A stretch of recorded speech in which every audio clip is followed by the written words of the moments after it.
I'm going to hit record. Now on your end, you guys are going to see something that basically gives me permission to record it. So I think there's an action on your part. Thank you. Good morning. So we are just going to go ahead and get started. And again, today we're here to do a cram course. And that is kind of my intentions. I mean, the name kind of implies it all. I want to cram as much information as I can at you guys, so you kind of know some areas to help you focus. Now, with that being said, I certainly want to address any questions that may come up as we go. So please don't hesitate to ask questions. I just ask that they're on topic. So many times students' questions start with, I know this is off topic, but so if you know going into it that this isn't what we're talking about, please just help us stay on track so we can cover as much as we can. Just a very brief introduction about myself. I'm Julie Campbell. I am an instructor here with Carolina School of Real Estate. I do pre and post licensing for Lane. I do the Cram Course. I do math tutoring. I just do whatever Lane needs me to do. So if you need to ever get in touch with me for any reason, I'm always available to help and answer questions. So if you guys are down in the last minute crunch trying to study, if there's anything I can help with or any clarity from today's class, please don't hesitate to reach out to me. I know my email's long, but it makes sense, doesn't it? Because who am I?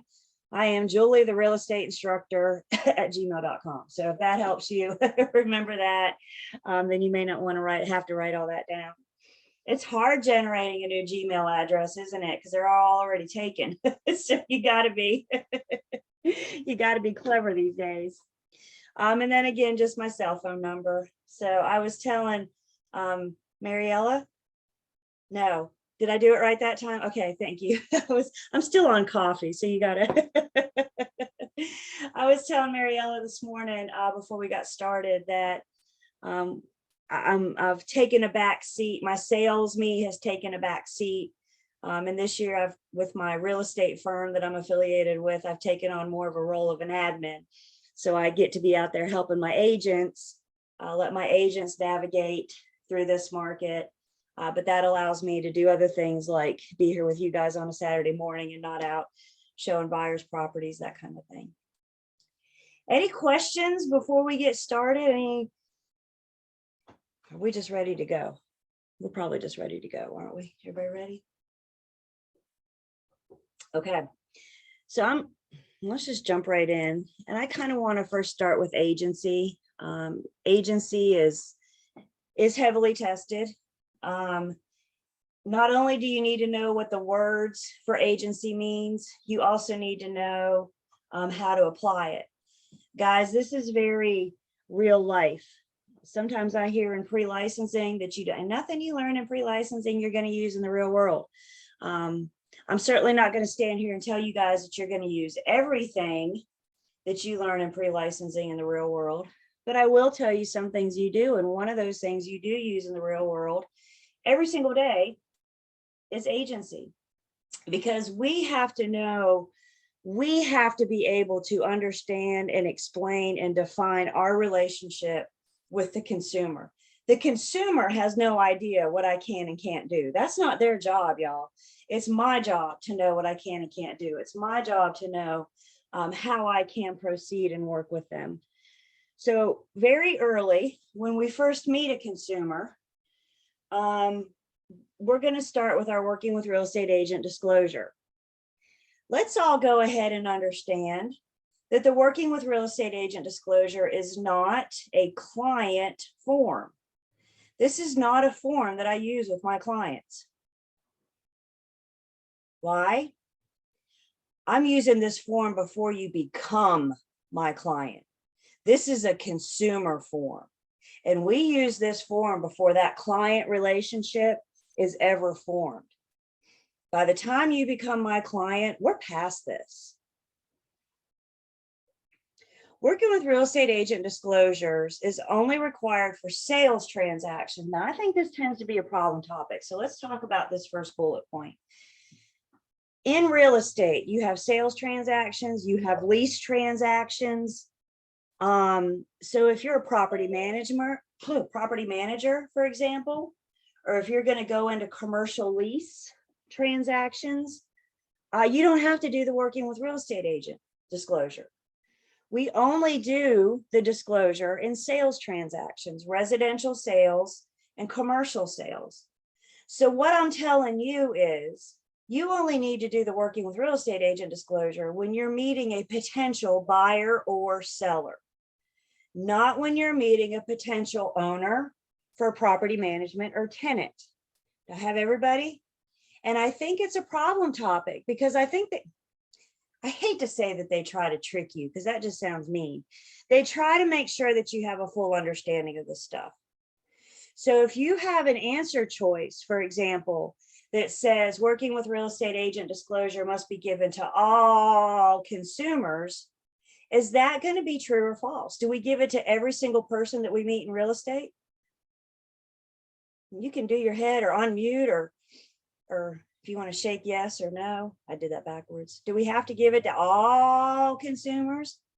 No, only the ones that may become a buyer or seller, just sales transactions. Do I have everybody? Lease doesn't apply, thus all doesn't apply. I hope you guys have done enough practice questions to know now that every single word means something. When you're reading a test question, when you're reading an answer, you guys need to look out for the big word. I call them absolute words. All is an absolute word. Always, never, must. Is there wiggle room to those words? I mean, they have value, don't they? All is everything. So just make sure you're paying attention and just make sure that we understand that the disclosure only applies to sales transactions when you're about to work with buyers or sellers. We pretty much have to put our name and license number on everything. And that does include the working with real estate agent disclosure. Once you guys get a license, you'll get a 6-digit number. Go ahead and memorize that because you need it everywhere you go, everywhere you go. So go ahead and do that. Commission rule says that we have to review the disclosure with the consumer. Please note that says consumer, no later than first substantial contact. Now let's have a conversation. We're going to talk about this first substantial contact. First off, why don't you guys share with me? When you see the word substantial, what does that mean to you? And you're welcome to unmute or chat, whichever you're more comfortable with. That means like the first important contact, like the one where you actually make, I don't know, a connection with your client. I like the first important contact, not so much making a connection. Anybody else have thoughts? What's something substantial? What is substantial? When they start disclosing something that could go against them in a sales transaction. There you go. There you go. Guys, the idea of substantial, and it's not just when I start meeting them, right? You could walk into my open house and say, hi, my name is Susie. And I could say, hey, Susie, did I just learn anything about Susie that could affect her in this transaction? All I know is her name. I don't know if she can buy a house because of her name. I don't know if she can afford it. I don't know. All I know is her name is Susie. So when we talk about substantial, it's not necessarily information. It's something important about the consumer in this transaction.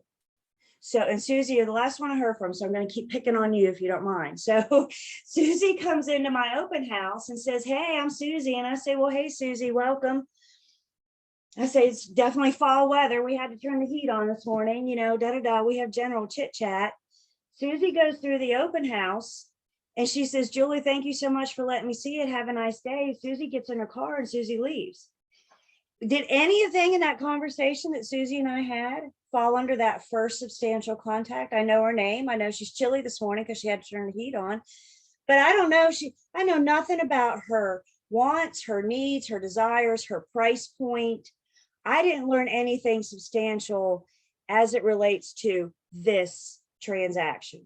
And I think sometimes, again, this tends to be a problem topic because we tend to think that as soon as you meet somebody, we got to kind of like jump on them, you know, like, here's my work with real estate disclosure.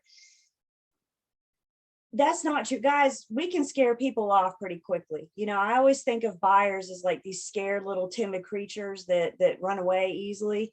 So we don't want to scare them, you know, when they come into our open house.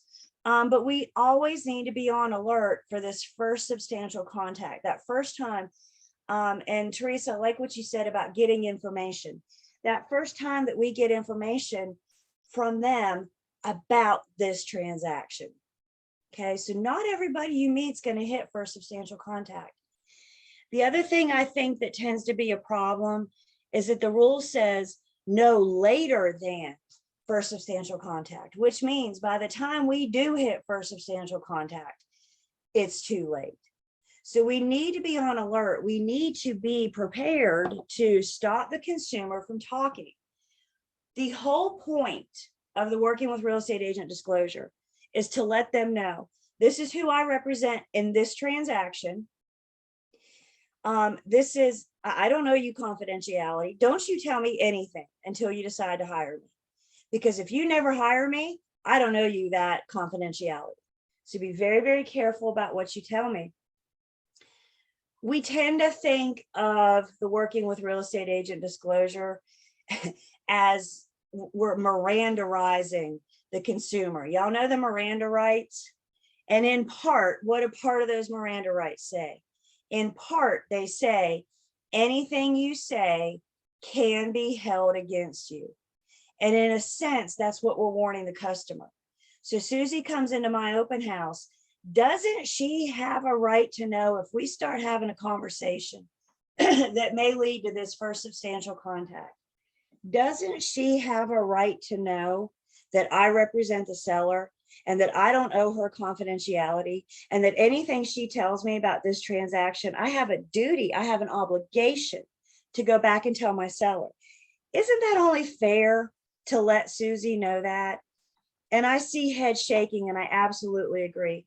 I'm not trying to create agency with Susie. I'm not trying to form a relationship. All I'm doing is say, whoa, Susie, before you say anything else, you need to understand the seller is my client. All of my duty and loyalty and responsibility goes to them.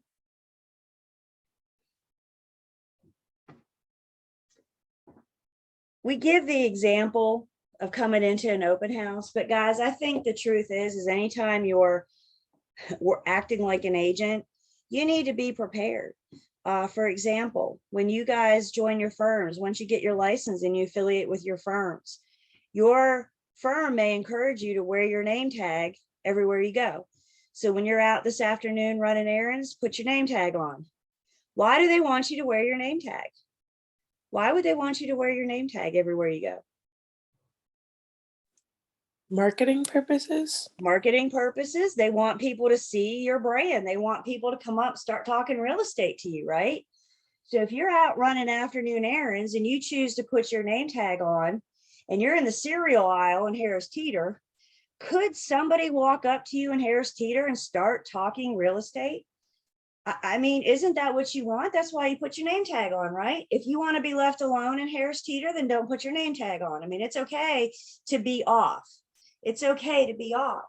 But what I'm saying is when you guys are acting like an agent in any capacity, when you're telling the consumer in any way, I'm an agent, we need to be on the lookout for first substantial contact.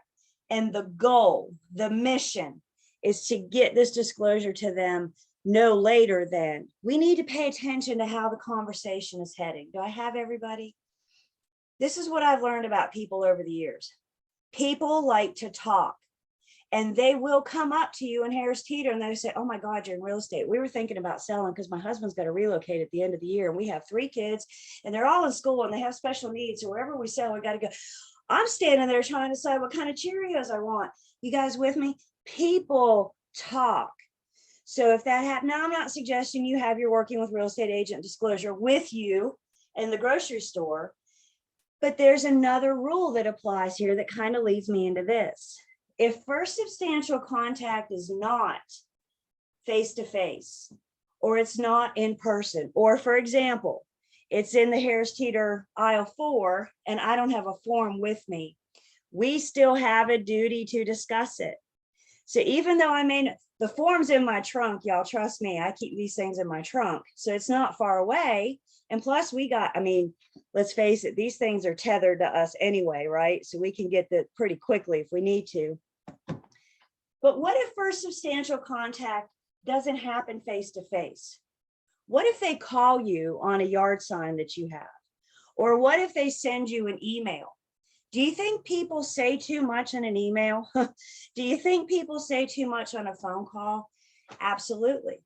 I had a listing a couple years ago, and my team used to take turns. We have a central phone number, and we all used to take turns answering the phone. So we got a call on one of my listings, and one of my teammates answered the phone. And she said, you know, hello, thank you for calling. How may I help you? And that lady on the other end of the phone said, I'm looking to buy a house. I'm pre-approved for this much, and I'm willing to pay that much. Can I see your listing on 123 Main Street? Y'all, we don't even know our girl's name yet, but we had already hit first substantial contact. You guys with me? We gotta be on alert. Always be on alert. Email inquiry the same way. So if contact is via phone or online, email, some other method besides in person, or we're not right there, we still have to review it with them. We still have to have a conversation. But now the rule says that we have how many days to get the disclosure to the consumer? How many days do I have? 3 days. 3 days, absolutely. So if you call me or if you email me and we hit for substantial contact, or if I feel like that's the direction that we're heading, I'm still having this conversation. We can't let the form take the place of the conversation. I think the rule is pretty clear here. We have a duty to give and review. It does not say give or review. So if we can't hand it to them physically, if I have to say, ooh, let me run out to my car and get you a copy, then we have a duty to still review it with them, but now we have to give it to them within 3 days. What questions or comments or thoughts do I have about our working with real estate agent disclosure? In that Harris Teeter example, have you ever had a potential client say, sorry, no, I have to run, I'm on a rush now, and then you can't give them the form? And in that case, so, and that takes us to a very good point. Thank you. What if they can't or refuse to sign? So if they say, whatever, I don't want to hear it, and then they're probably out of our lives before we can ever have a conversation with them. You know, let's just hope that we don't come across them in the transaction or something, you know, when you have that listing and they show up as a buyer to your open house. But the rule says that if they refuse to sign, because guys, I'm just a real estate agent. Can I make anybody do anything? Can I force a consumer to do anything? If so, I've yet to figure out how. I can't make people do stuff. So if they come to your open house, or if you take that person from Harris Teeter out to your car because you know you have this disclosure in your trunk, and they say, I'm not signing this. Absolutely not. I just met you. I don't even know if I can trust you or not. I'm not going to sign this. Then we have to write refuse to sign. And you may want to say, you know, if you can get that person's name, or you may want to say, lady I met at Harris Teeter, you know, on September 26th, or what is today? September 24th. I'm a few days ahead of myself. Lady that I met at Harris Teeter refused to sign. Because what that shows the real estate commission is that you tried. And that's how I want you guys to, this is not really off topic, but it's so, so important. I think one of the most important things you guys can do as you're starting your new careers, I want you guys to write this down because it's really important. Document everything. Document everything.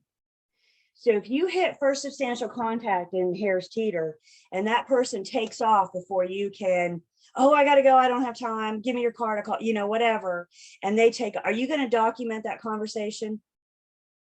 Yes, because what do we document? Everything. If you got verbal, you got nothing. So everything goes in writing. So the best thing in that case, Mariella, we can do, I mean, I can't get them to sign. They're already gone. They've checked out, gotten in the car and left, right? And there's a good chance I may never, ever, ever see that person again. But what I can do is say, this person, you know, kind of my own little notes, right? Your ongoing journals, just so you have something just in case. If the consumer refuses to sign, that's all we have to do. Susie refused to sign at my open house on 9/25. Now, let me ask you guys this. If Susie refuses to sign, does that prevent me from working with Susie? Does that prevent me from continuing to try to form a relationship with Susie? She's not going to sign this disclosure. Does that mean we're done? We're done? No, absolutely not. Because the disclosure is not a contract. The disclosure is not agency.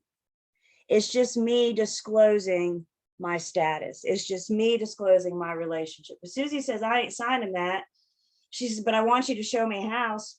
Great, I tried. And that's what I'm documenting, is that I tried. Once Susie learns that she can trust me later down the road, I can probably get her to sign one now, right? With buyers, a lot of it, a big part of it is about building trust.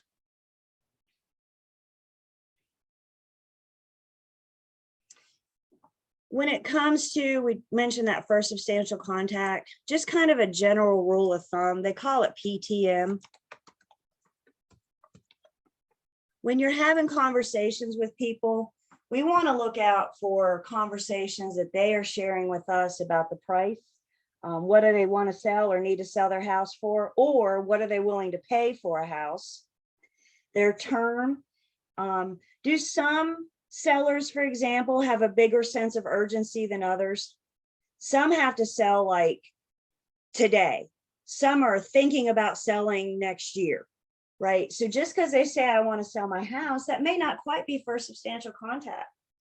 Thinking about selling next year, that tells me maybe I want to stay in touch with you. So if you do decide to sell next year, you'll remember to call me.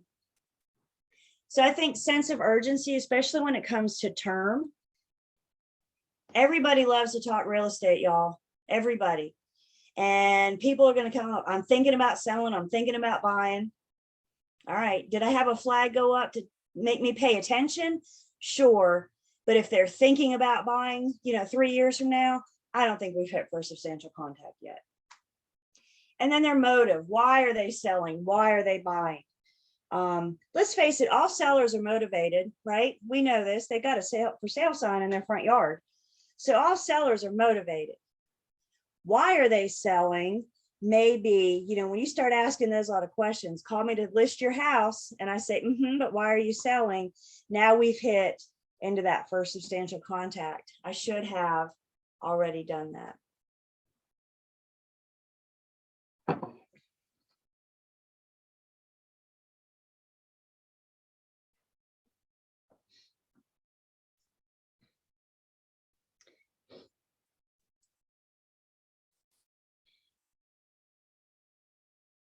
Working with real estate agent disclosure is not a contract. It in no way creates agency.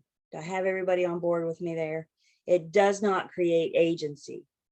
What creates agency is our agency agreements. Our agency relationship, our agency agreements. What makes you my client? Because you hire me. How do you hire me? Because we enter into an agency agreement. And there's rules about our agency agreements. Anything that's in writing, any agency agreement that's in writing is exclusive. And I think this is funny, if you're dating, the old joke, if you're dating somebody exclusively, how many people should you be dating? How many people? Just one. That's one. That's right. I laugh because we're all women on this call, and it's been my experience that men sometimes have a different answer to that than what we do. So we're all on the same board here, ladies, aren't we? So if you're dating somebody exclusively, how many people should you be dating?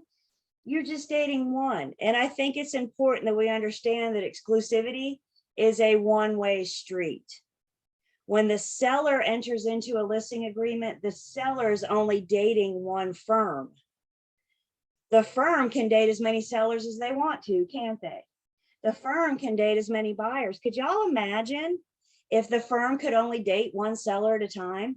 You have agents, you have some offices with 500 agents, and you're telling me we could only take one listing on at a time? That's not how we keep our doors open, is it? So that's what I mean. Exclusivity is a one-way street. And once we enter into an exclusive agency agreement, then we have this agency agreement. We have to form this relationship. Now, you guys know that the Real Estate Commission allows the buyer and the tenant agreements to be oral at first. So we can start with an oral buyer agency agreement or an oral tenant agency agreement. Let's understand a few things about this. The oral buyer agency agreement is an agency agreement. Even though it's oral, it's still an agency agreement. It's not exclusive, but it's still an agency agreement. So if I have a buyer that enters into an oral buyer agency agreement with me, what do I owe that buyer?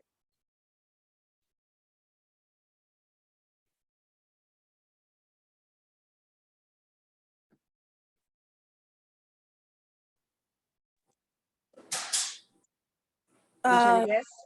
Yeah. yeah, I was gonna say, oh, Susie put old car. That's exactly right. That is exactly right. Because even though it's oral, it's still an agency agreement.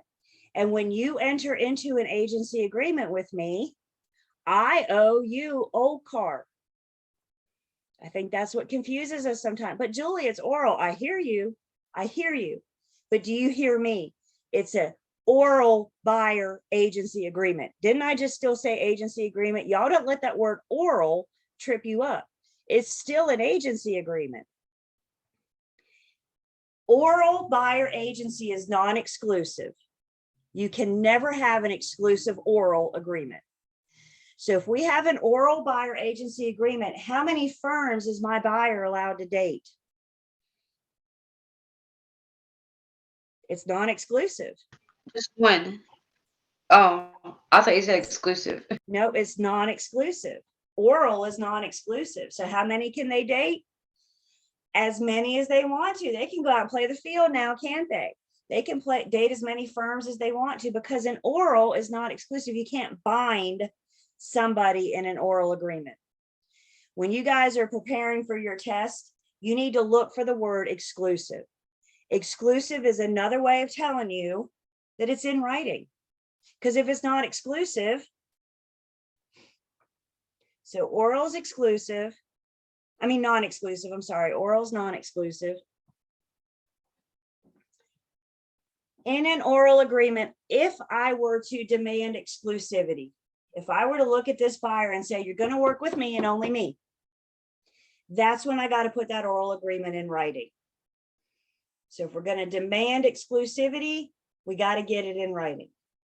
If I'm going to look at that oral buyer and say, we are going to work together for 2 months. If I'm going to try to put a timeline on it, I got to get it in writing. You can't specify a time until it's in writing. Please understand the oral agreement. Yes, it's oral. And I think this is what throws us off, because then on the other hand, we say, if you got verbal, you got nothing. But remember, I can't bind them. I'm not binding them, right? And that's what I don't have in an oral agreement. I don't have exclusivity. Even though it's oral, you guys, though, it's still an express agreement. And an express agreement means that the terms have been clearly stated. The terms have been clearly laid out. May that be oral, may that be in writing. So in other words, even though we may be in an oral buyer agency agreement, I don't just start acting like your agent. In order for us to be in an oral buyer agency agreement, I've got to explain to the consumer what that means. Some firms have, like my firm has a sample letter. If you have this conversation verbally, oral buyer agency agreement verbally, and you explain what it means to be your agent, and you explain when we have to put it in writing, and you explain a dual agency, and you explain all this verbally, are you going to document it? You going to document that conversation? Yes, because what do we document? Everything. So if that oral buyer agency agreement is verbally explained, wouldn't it be in your best interest to go home and follow it up with an email talking about, per our conversation, this is what our relationship is going to look like. This is our oral buyer. Absolutely. So even though it's oral, we still explain the terms. We still explain the terms. We're not just binding them. We can be oral with a buyer or a tenant up until the time that an offer is presented on or for their behalf. I can write the offer, meaning I can take the contract, fill in the blanks. What's the purchase price? What's the due diligence, earnest money, closing date? I can do all that, but I cannot present the offer. I cannot present the offer to the listing agent or the seller without taking that oral agreement and putting it in writing.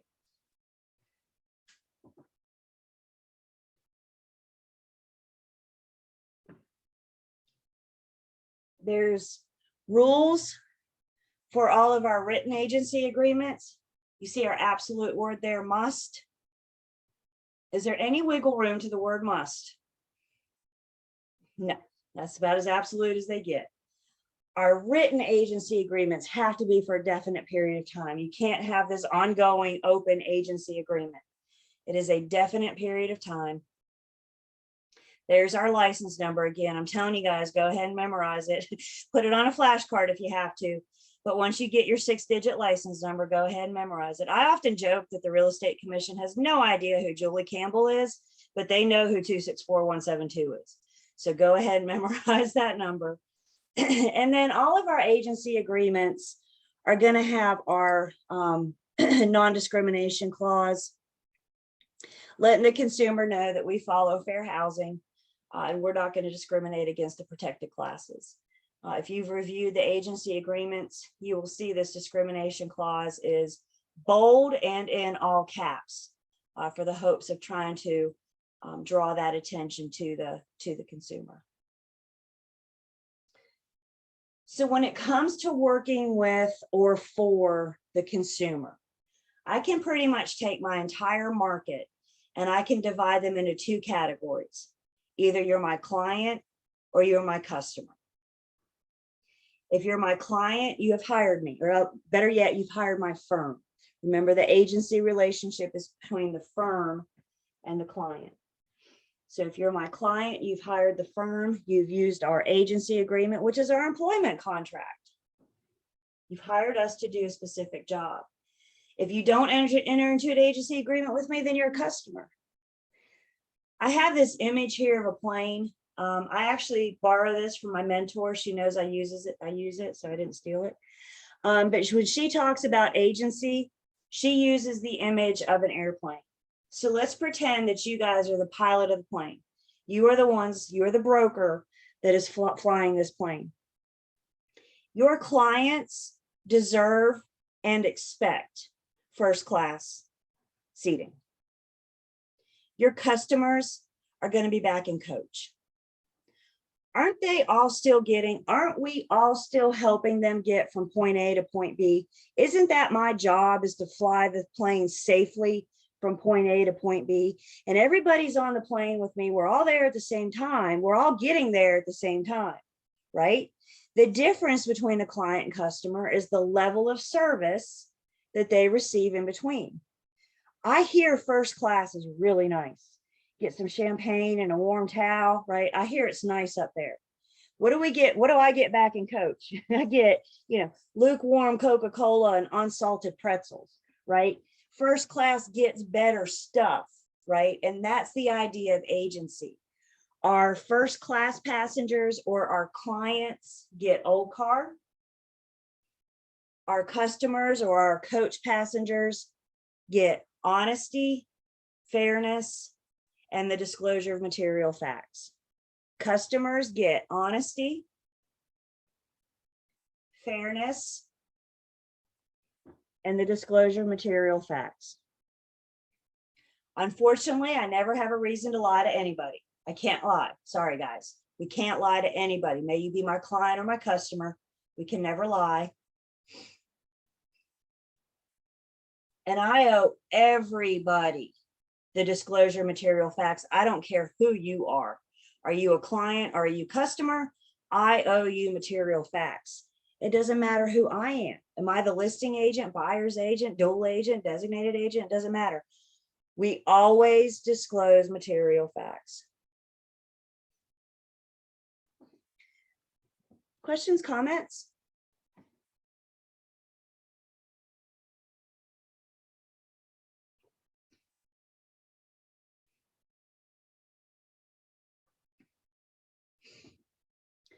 So let's kind of hear from you guys. I'm getting ready to put up a question on the screen. So if you guys will first off, go ahead and pull up your chat and then set it to just send me a message. I want a private chat. My reason being, I want you guys to feel comfortable to answer. I don't want you to be so worried about if you're going to get it right or wrong or not, that you're just not answering it. So I want you to attempt to answer it. So your answer is just between me and you. Nobody else will see that. The other reason why I like you guys sending me answers in private chats, because I know sometimes students will sit there and say, well, I'll just wait and see what everybody else is answering. And then I'll say, oh yeah, my answer is B too. So I want your genuine answer. I don't want your answer based on what your peers are saying. So does everybody have your chat set just to me? So I'm going to put a question up and I'd like you to tell me in a private chat, A, B, C, or D. And then of course we will talk about it together, but I'd like to hear from you guys first. A, B, C, or D?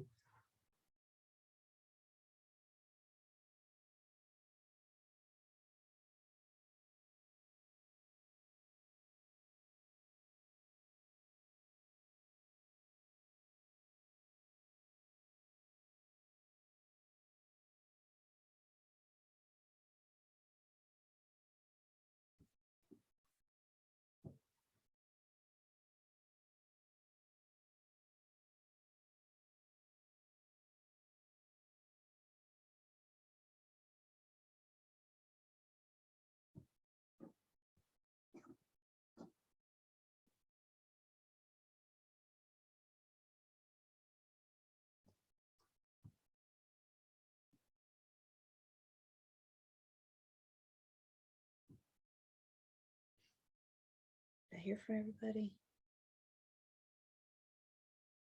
Let's see. I got one more.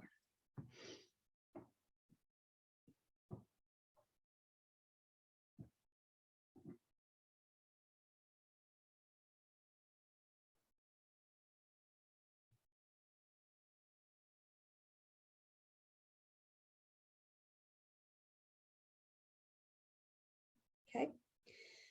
So before we jump in and I reveal the answer, let's have a quick conversation about these test questions. I mentioned earlier, I hate to say that they're tricky, but come on, guys, let's be honest. Their intent is to make sure that not only do you know this stuff, but you know it really, really well. As I mentioned earlier, I know one word can change the meaning of the whole question. One word can change the meaning of the whole answer. So I think one of the best things, the best pieces of advice I have for you guys is to slow down and read. Sometimes we start reading a question and we think we know what it's going to ask us, and then we get it wrong because we answer it what we think. Everybody with me? So I need you to slow down and read. Before you ever touch a question, when you see it, I need you to first just read it. Sometimes we're going to get hung up on them, right? Sometimes we got to spend more time on some questions than with others. And if you have to really break a question down and dissect it, a suggestion that I have is to treat each answer independently. So stop and go through A and ask yourself, is it true? I can't even spell this morning, true or false. Actually, my problem is I can't talk and type at the same time. So go through and ask yourself, is A true or false? Is B true or false? Is C true or false? Is D true or false? In the end, you're going to get 3 trues and 1 false, or 3 falses and 1 true. Now, you can't do this for every single question. You don't have time to do this for every single question. But if you're stuck on one, if you're hung up on one, that may be a way to get through it. And that forces you to study each answer choice. with your guys' test within the next couple weeks, you may want to start maybe some of your practice tests. If you're not practicing working with a clock, go ahead and work with the timer, because sometimes students blow through the whole exam in like an hour and a half. They leave all that time on the table. Sometimes they go over their time. So if working with a clock makes you nervous, set the clock on your phone, the timer on your phone. I would figure on average about 2 minutes per question, if you want to know. So if it's a 20 question quiz, 20 times 2 is 40.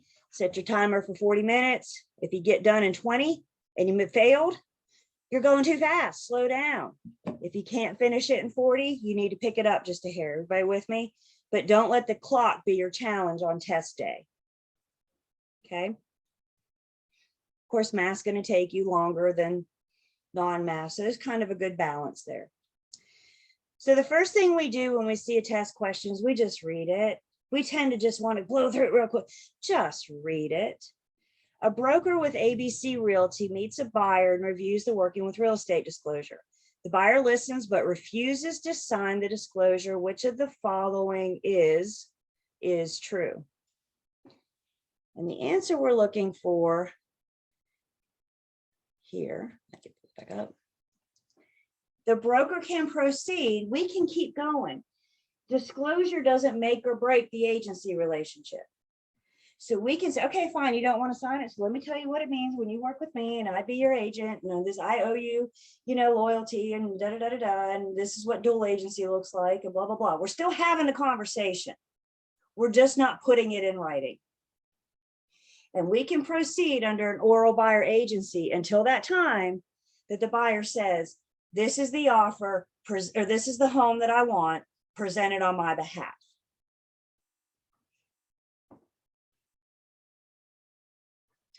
Who can tell me, how long do we keep our records? How long do we retain our records? And you can show me or unmute. 3 Yeah. years. 3 years, that's 3 right. years. Yep, we keep everything. We're documenting everything, right? We now know that. Document what? Every stinking thing. So we document everything and we keep it all for 3 years. And that includes working with real estate agent disclosures. And that includes working with real estate agent disclosures that never turn into an agency relationship. Document everything and keep it all for 3 years. And that 3-year clock starts at the end of that relationship, at the end of that transaction. So if you meet somebody today, they sign the disclosure and you never see them again in your entire life. 3 years from now, you can get rid of that signed disclosure. Everybody with me? So it's 3 years from the end, whenever it's finalized, whenever it's done. Questions on this question? By the way, I think I heard, but if you just joined us, or we first off this morning, you guys know that I am recording. So if you want me to send you the recording after class this afternoon, just make sure I have your email address. In addition to the recording, I'll also send you my PowerPoint, so you'll have this. But then these test questions, these quiz questions that we see, I've separated those and made them into a separate quiz by themselves. Because when I send you guys the PowerPoint, you're going to see that the answer is D, and that doesn't help you. So I've separated that. Does that make sense? I've separated the test questions so you could sit down and treat this like a real test as well. So just as long as I have your email address, I will do that later this afternoon. Thank you. Let's look at another one. Again, tell me in a private chat. Sure. And yeah, I'm going to do one more and then we're going to take a break. So in whatever you need to do, absolutely. So let's look at one more. Tell me in a private chat, A, B, C, or D.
Just make sure I heard from everybody.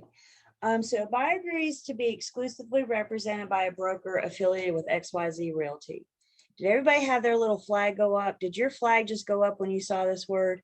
What does that tell you? That tells you everything you need to know right now. Is this an oral relationship? Is this an oral buyer agency? No, because when I see exclusive, I know it's got to be what? It's got to be in writing. So A on its surface may look right, until you understand what it means to be in an exclusive relationship. We're exclusive, which means it's in writing, which means the answer we're looking for is that the exclusive buyer agency agreement must be in writing once the buyers agree to work only with that broker. That's what exclusivity means, you guys. You cannot demand exclusivity in an oral relationship. And there are buyers out there. There are buyers that will call you and say, this is what I'm looking for. I'm talking to several other agents. The first one that finds it wins. Go. So there are buyers out there. Do you have to work with that buyer? Of course you don't. Some of you or some of your firms may or may not allow oral buyer agency. I know plenty of agents, I know plenty of firms that say, if this buyer doesn't sign this, then I'm not working with them. And that's right, that's okay. They're allowed to do that. But this is what I need you guys to understand. I fear sometimes you guys get in your own way. And so while you may be sitting here saying, well, I'm not going to work with a buyer until they sign something, that's good for you. I'm very happy for you. But guys, your test is not going to ask you what you're going to do. Your test is going to ask you what you can do. Can you work with a buyer under an oral buyer agency agreement at first? Yes. Whether or not you're going to do it or not, figure that out once you get your license. Y'all stop putting your cart in front of your horse. One thing at a time here. We got to get you through. Let me ask you one more question. Can you, in any circumstances whatsoever, work with a seller under an oral agreement?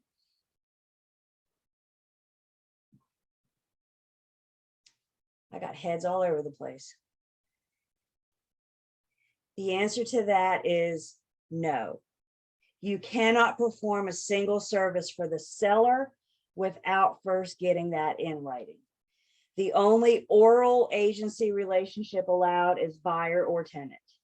If you're working with a seller or the owner in a property management situation, I cannot advise you on price. I can't put a for sale sign in the yard. I can't do anything until we put that relationship in writing. Buyer's the exception. What questions do I have?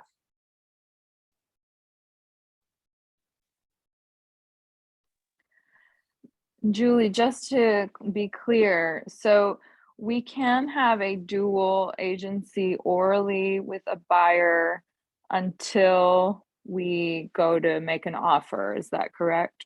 Present the offer. That's right. That's right. Whether or not your seller will allow dual agency, that's got to be in writing from the inception. But you're right. We can have the buyer agree to dual orally until we're ready to present their offer. Absolutely.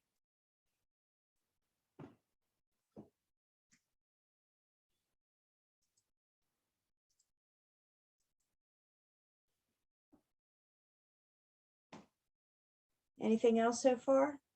How we doing? So far, so good? Okay. As mentioned, I still like to take breaks. I think we just need to stop staring at the screen and I'm out of coffee. So let's take a 10-minute break. We're going to come back. Let's see, it's 9:56. So let's come back at 10:06. And when we come back, we're going to talk about dual agency and designated agency. So we're going to throw in that strange creature when we come back from break. So everybody good with 10? And I'm still recording. So even if you can't get back in 10, you can always go back and pick it up. So let's take 10.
Did you guys get your refresh, your top off, whatever your morning vice is?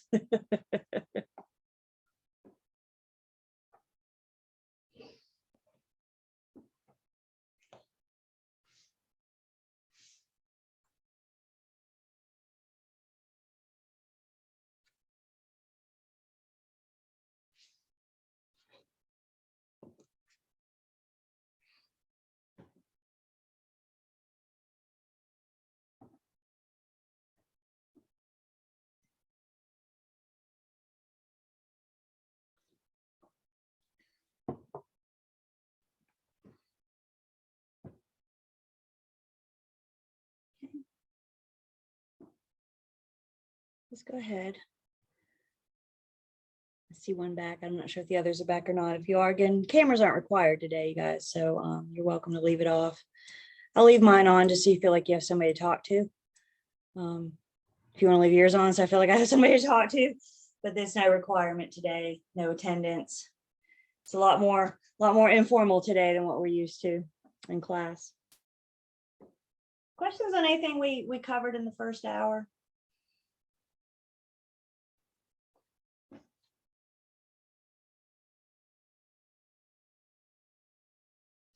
Okay.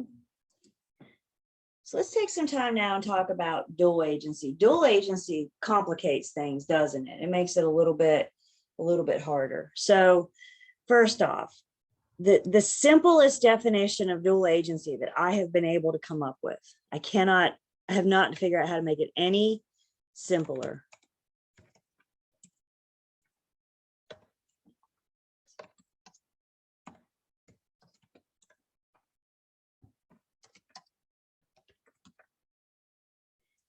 So dual agency situations arise when one firm represents two clients in the same transaction.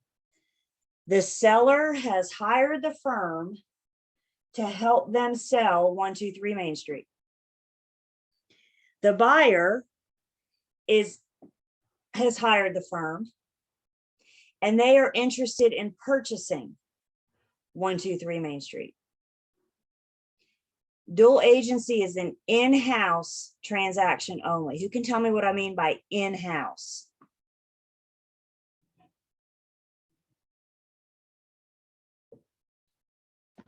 In your firm. That's right. That's right. We're all in the same firm, right? If you have some of these firms out here have multiple offices. So if you have a branch location in Greensboro and a branch location in Winston-Salem, aren't you all still with the same firm? Aren't you guys still employed by the same firm? So it doesn't matter. The roof doesn't matter. That's not what counts. It's the firm. Now, I need to make sure we're good with the idea of firm. Firm could be an entity that has one or more office locations. Firm could also be referred to as the sole practitioner. How many people work for the sole practitioner? Just one. Now you're a sole practitioner, you're a one-man show, right? But your agency relationship is still with you and the client. You are the firm. Does that make sense? So just because you may see a sole practitioner doesn't mean that they may not be a firm per se, but they still have these same duties that the firm does.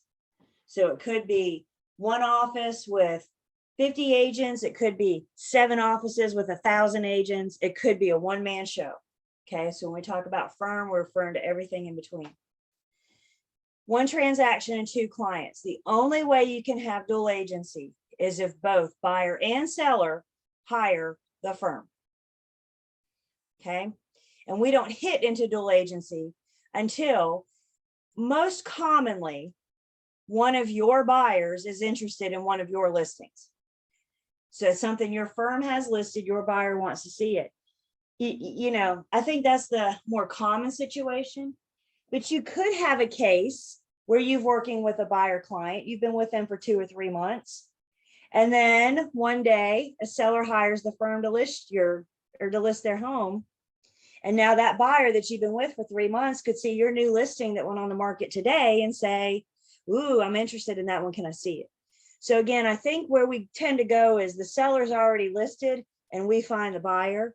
But I think it's important to know that there's no wrong way to, to do that. If you're with the buyer and the firm lists a property for sale, then you're still in the potential for dual agency.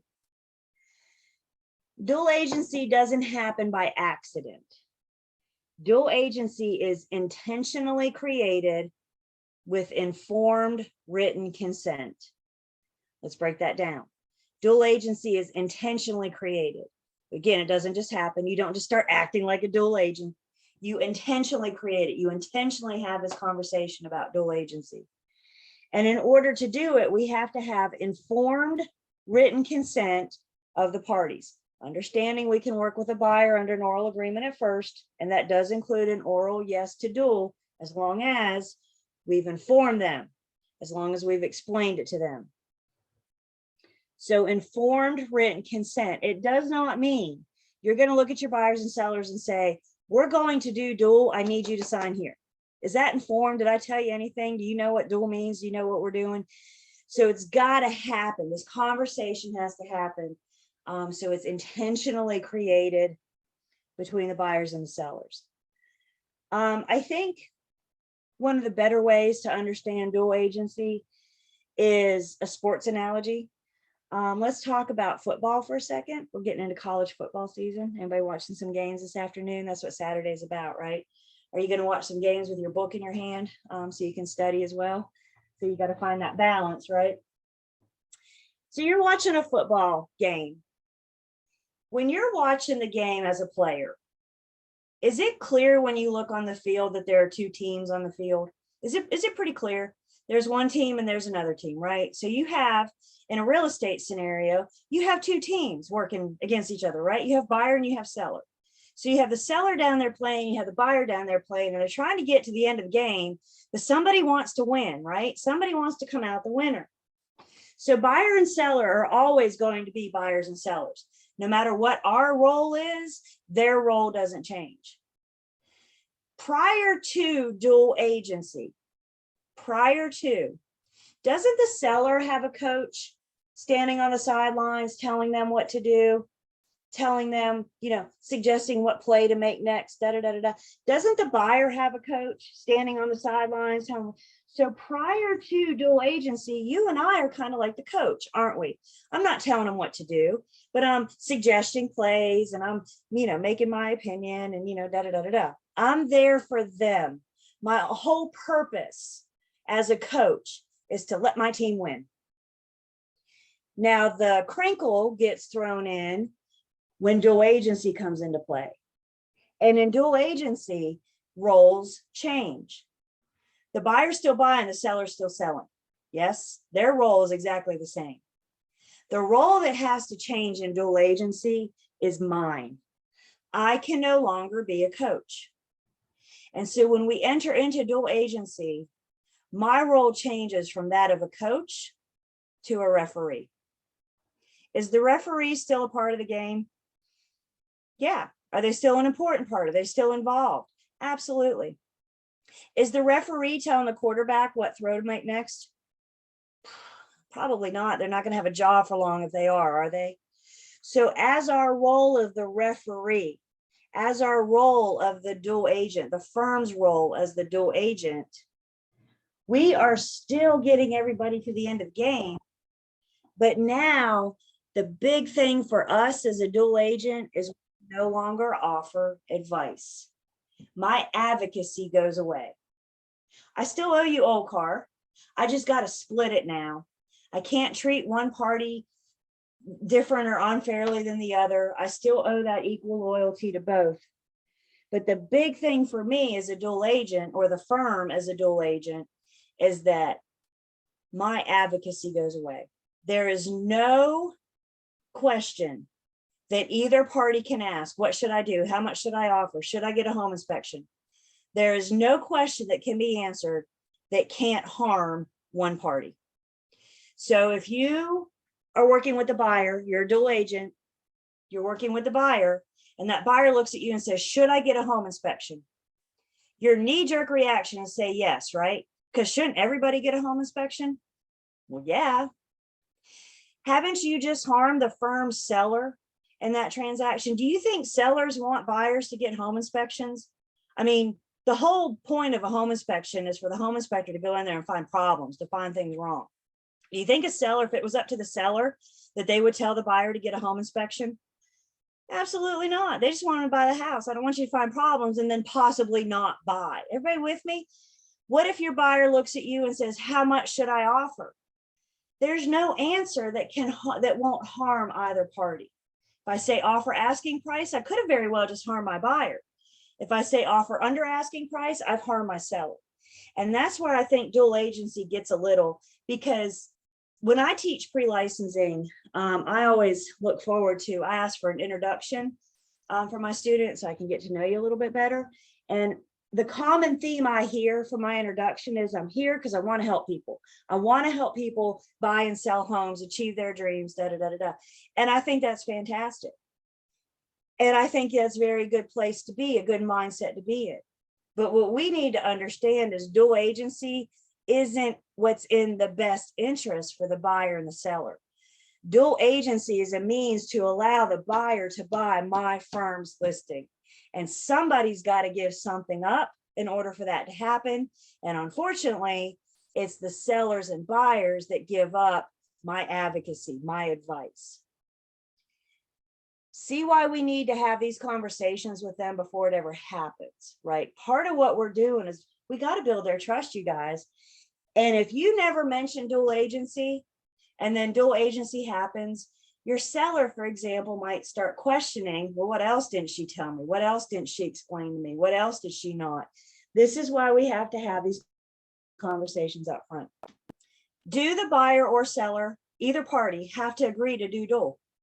Do they have to agree to do dual? No, no.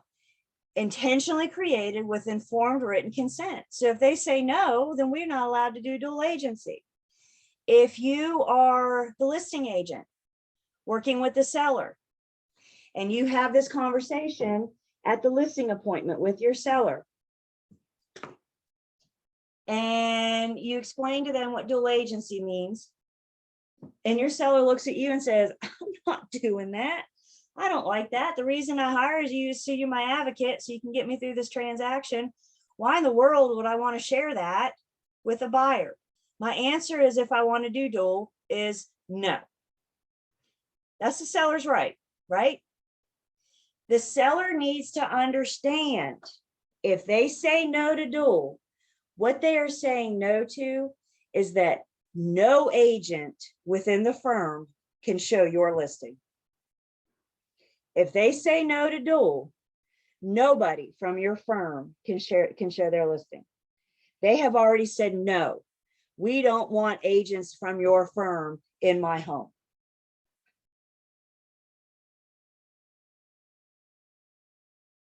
If you're a firm with 1,000 agents, do you think that could impact the way the seller answers if they want to do dual or not? I mean, if you got 1,000 agents working with buyers and you're telling me there's 1,000 people out there that can't show my listing now? Yes, Mr. Seller, that's exactly what I'm telling you. Flip that coin. You're working with a buyer. They say no to dual agency. What that buyer's saying is that they won't see anything that your firm has listed. So there may not be on the market now, but when it gets listed tomorrow and your buyer says, oh, can I see that new listing that your firm just listed? Sorry, you said no to dual. Can we change our mind? Can they change their mind? Of course they can. We're not set in stone or anything, so of course we can always change our minds. But I think, again, by explaining this up front, having those conversations up front goes a long way. Dual agency can be, you can have a single agent dual agent. So you could have a one-man show, could be a dual agent, a sole practitioner. That's what I mean by a one-man show. One individual is the firm. That's it. That's it. Could a one-man show be a dual agency? Absolutely. All you need is 2 clients and 1 transaction and both clients saying yes to dual. So if you're, I think we tend to think the previous example I gave about having 1,000 agents in your office, I think we tend to think that's what dual agency looks like. But guys, all you need is one listing, or all you need is one buyer and then to get a listing. Everybody with me? If you're the listing agent and you put a for sale sign in the front yard, your phone number is going to be on that sign, possibly your email, website, some way to get in touch with you, right? Why? Because you want buyers to call you about your listing. And if they call you about your listing and they say, I don't have representation, can you represent me? Now we're possibly in dual, right? Once we explain it and have this conversation, you guys see, I always say dual agency is a phone call away. All you need is a phone call. You need buyer and seller interested in the same transaction. Dual agency can also be two brokers within the firm. Remember, the relationship is between the client and the firm, not the individual agent. So if you're in one of these offices that has 5 locations, you may be in dual agency with an agent within your firm that you've never even met before. You hadn't been to the annual, sales meeting yet and met everybody in the offices yet. It's not about the individual broker. It's whether or not the firm is in the relationship with the buyer sellers. So what thoughts do we have just on dual? We'll go to designated next. But what thoughts do we have just on dual?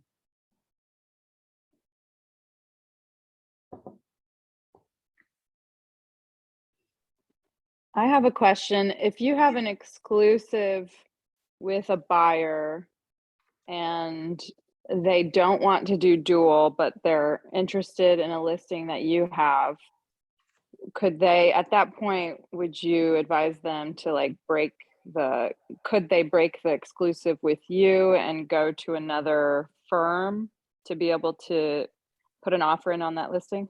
That's a great question. And on that question, honestly, the answer to that comes down to firm policy, because remember, your firm would have to release them from that agency agreement. You can't. So in order for you to proceed with that, you'd have to go to your BIC and you have to say, here's a situation, because you can't terminate a relationship that you're not a part of to begin with, right? So because the relationship is not between you and the buyer, it's between the firm and the buyer. Is that something that the firm is willing to do? Possibly. You may just, if not, then you may just have to look at that buyer client and say, then I can't show you that home. Remember, we talked about this. Now we can get them to change their mind. If they really, really want to see that house, we can take that agency agreement and, cross out and strike through and have them agree to dual. But before we start terminating, we need to check with that BIC first. Your BIC.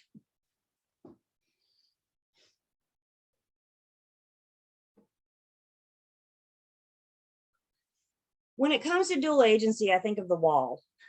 Buyers and sellers on either side of the wall. In dual agency, the firm and all the agents are straddling the wall. This is the difference in dual agency and a co-brokered transaction. A co-brokered transaction is 2 firms. So XYZ firm is working with the buyer. ABC is working with the seller.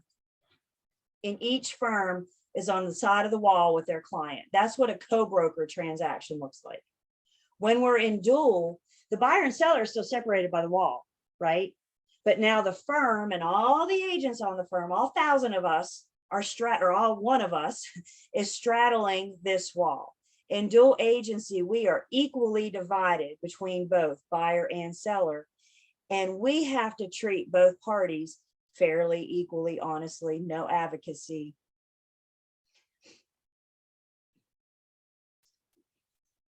A possible solution for dual agency is designated dual agency. Designated dual agency is a form of dual agency. I can't have designated until we first have an agreement to do dual. I can't do designated if we don't first have an agreement to do dual. So in order to do designated, I got to get both parties to say yes to dual. I think there's a common misconception out there that designated just happens. So I'm here to debunk that. We can't do designated until we get yes to dual. If either party says no to dual, then designated is not an option. Could I use designated as a carrot, right? If I can get you to say yes to dual, then we might be able to become designated. Designated dual agency is always, there's another one of those absolute words, always two brokers. You're never going to have, it's not possible to have one agent work as a designated agent with both sides. It's not possible. Designated dual is always two brokers. And the way this works, we have consent to dual. We have consent to do designated. First off, the firm has to allow designated dual agency. Not all firms offer it. Not all firms make it as part of their company policy. Again, you guys, it doesn't just happen. It's got to be created. It has to be intentionally created. So before we can even have this conversation about designated, the firm's policy has to say, yes, it's allowed. If I were a one-man show, a sole practitioner, obviously designated dual agency wouldn't be practicing my firm, right? Because I'm just one agent. But what if I'm a small agent of, 4 or 5, there's only 4 or 5 of us in the whole office. Could designated be tricky? I mean, we work together every day and, it may not be in our best interest, in the firm's best interest, if you only have 3 or 5 agents to do designated. Again, leave that up to the firm to decide. But what we need to know is that the firm has to allow it. It doesn't just happen. So pretending you affiliate with a firm that does practice designated dual agency.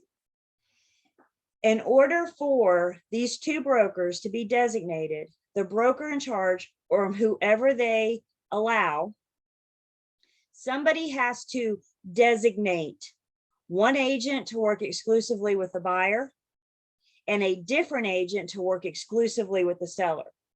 Did I just say that word, exclusive? If you're the agent that's been designated to work with the buyer, who else in that transaction are you working with? You're just holding one hand, aren't you? If you're the agent that's been designated to work exclusively with the seller, who have you been designated to work exclusively with? Everybody hear that word I'm saying? That word means a lot, doesn't it? That word exclusive. So in designated dual agency, there's 2 caveats. Assuming that the firm allows it. We have to know that the firm allows it. It's so important that we know. I know designated seems like a much better option for my buyers and sellers. And I know that's the best choice for them and what's best for everybody going forward. I don't know if your firm allows it or not. And that's where I need you guys to understand. Not all firms have to do this. Okay. So assuming your firm allows designated, in order for you to be that designated agent to work exclusively with one party or the other, your BIC or whoever they appoint is going to come up to you and they're going to say, Teresa, do you know anything about, let's see, you've been working with the buyer all this time, and now you're in a potential for a designated dual agency situation. So the BIC's going to say, Teresa, do you know anything about my seller, any confidential information about my seller that could negatively impact them in this transaction?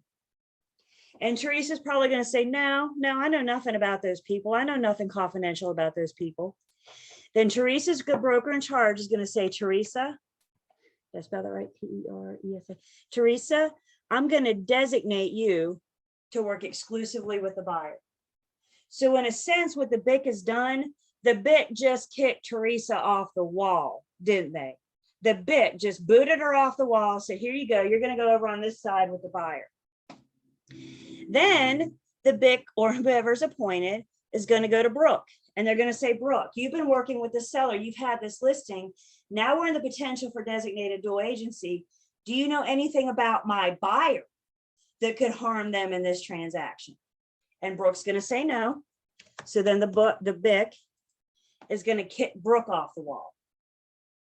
Teresa and Brooke have now been designated. Teresa to work with the buyer, Brooke to work with the seller. They've been kicked off the wall. Look at where the firm and all the other agents are. Aren't they still straddling that wall? Everybody else remains in dual. Everybody else remains in dual. One agent has been designated to work exclusively with the buyer, and a different agent has been designated to work exclusively with the seller. Now, these two agents have a wall between them. These two can proceed. They might as well be with two different firms. Don't Brooke and Teresa now look like XYZ and ABC Realty? But the firm and all the other agents are still in dual. So dual doesn't go away. The firm's loyalty is still to both parties. But now we're allowing Teresa to work with one, Brooke to work with the other. What if, when I would have gone to Teresa and said, Teresa, you're the potential for dual. Do you know anything about my seller that can harm them? And Teresa says, yep, our kids go to the same school, and the seller and I are on a PTA together, da da da da da. Is there something about that relationship that Teresa may know about the seller? They're sitting at a soccer game and they chit chat, right? Could it be easy for the seller to say, man, we got to sell the house because we're outgrowing it, the kids are getting better? Could there be a possibility that Teresa could know something about the seller because of their relationship? So the BIC may not be able to designate Teresa. So Teresa says, yeah, now the BIC's got to find somebody else. So now they go to somebody else in the office. And is it Hiram? Is that correct? Hiram. Hiram. So now the BIC goes to Hiram and they say, do you know anything about my seller? And Hiram says, no, never seen this person before in my entire life. This is what we mean by the BIC has to designate it. Now everybody simmer down. As a broker in charge, if my firm policy allows, I'm probably going to get Teresa a referral fee or something. Hasn't she been working with this buyer? She's been the one that's been with this buyer. The only reason she can't continue is because now it's a possibility of designated. Everybody with me? So I'm going to, if my firm's policy allows, I'm going to try and get Teresa a referral fee. I'm going to say, Hiram, I'm just plot this buyer in your lap. So if you agree to work with this buyer, we're going to have to pay Teresa X amount for her efforts, for her, and Hiram's going to go, wow, I get this buyer and I didn't have to show any property. I didn't have to schedule showings. All I got to do is get them from contract to closing. Sure, she's going to be willing to pay a referral fee. Again, that comes down to firm's policy, how that piece of it is handled. The second kind of caveat of designated, and y'all, I think this is probably one of the biggest problem topics in pre-licensing, not just with agency, but in the entire class. And there's a rule that says the provisional broker and the broker in charge cannot be designated opposite of each other. The provisional broker and the broker in charge cannot be designated. Can they be in dual?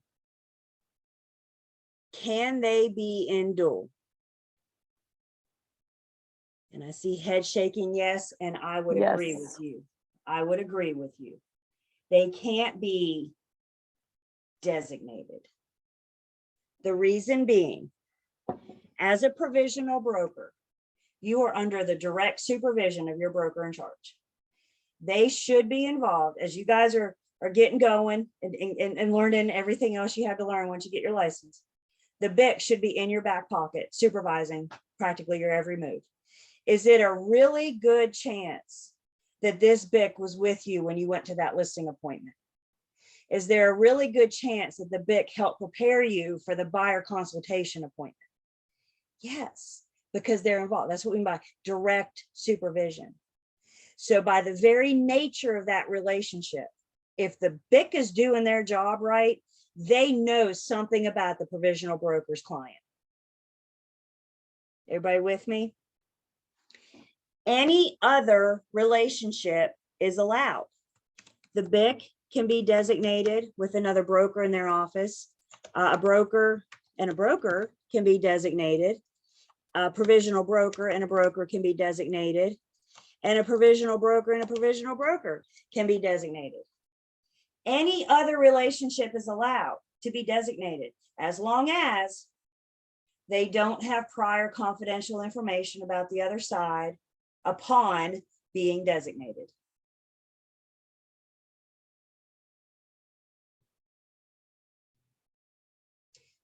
So Brooke has been designated to work exclusively with the seller. I kicked her off the wall. So there you go hang out with the seller. And she already told me she didn't know anything about the seller. What happens if I find out later Brooke lied to me? I'll probably terminate her from my firm and may even report to the real estate commission. It just depends on how upset she made me. So can you lie? Do you know anything about? You can, I don't know nothing. Don't never have a reason to lie, you guys. Okay. So assuming Brooke didn't lie to me, she knew nothing about my buyer. So I designated her work with the seller. Once she's been designated, once Brooke, after designation, if Brooke learns something about my buyer, who's her loyalty to now? Her loyalty is to the seller, right? So once she's been designated, if she learns something confidential, doesn't she have a duty to her seller to relay everything confidential that she knows?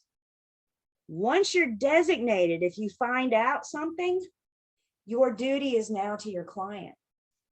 Remember, though, where the rest of us are. Where's my loyalty? I'm out there as the firm and the agents. That's a terrible straight line, but you guys are with me. I'm out there now still protecting both of my clients. And if I hear that Brooke learned something about my buyer because Teresa's upset because I didn't designate her and she went around blabbing her mouth, we'll call it water cooler gossip, I got a problem now in my firm that I need to handle, right? But it doesn't negate the fact that Brooke still learned something about the buyer. I'm going to go handle this with Teresa. Brooke still learned something about the buyer. Brooke's duty, no matter how she learned it, Brooke's duty is to her seller.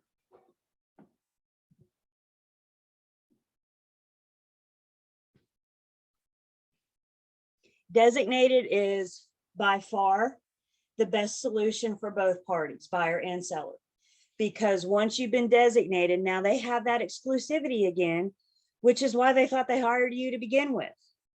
So again, we might be able to use designated as a carrot when we're explaining dual, but we need to make sure that one, your firm allows it. That's always the first step. Make sure you're allowed to offer designated.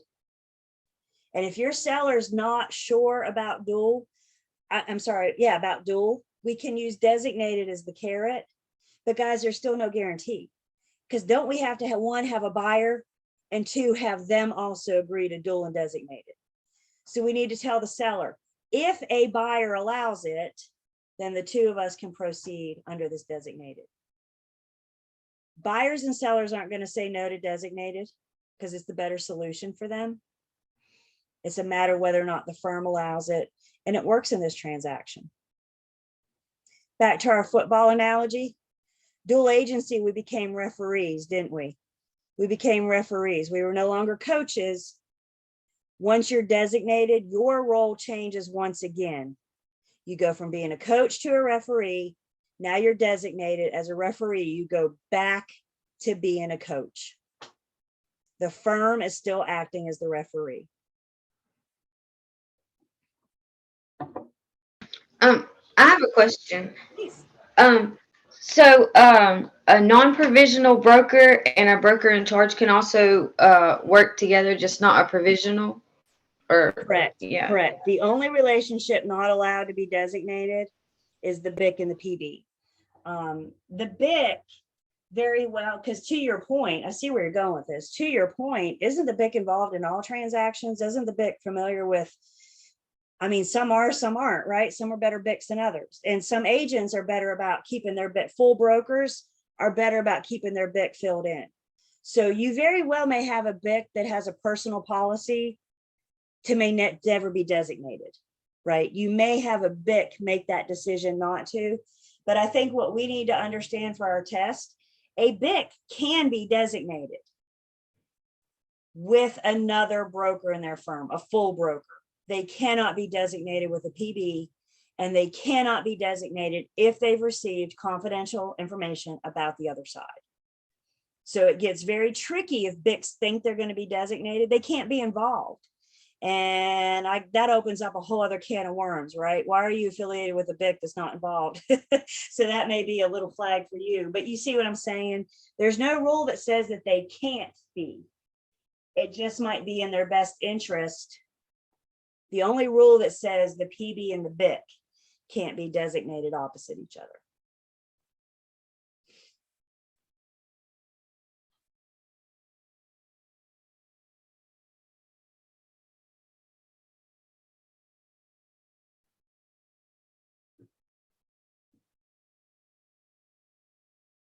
What else?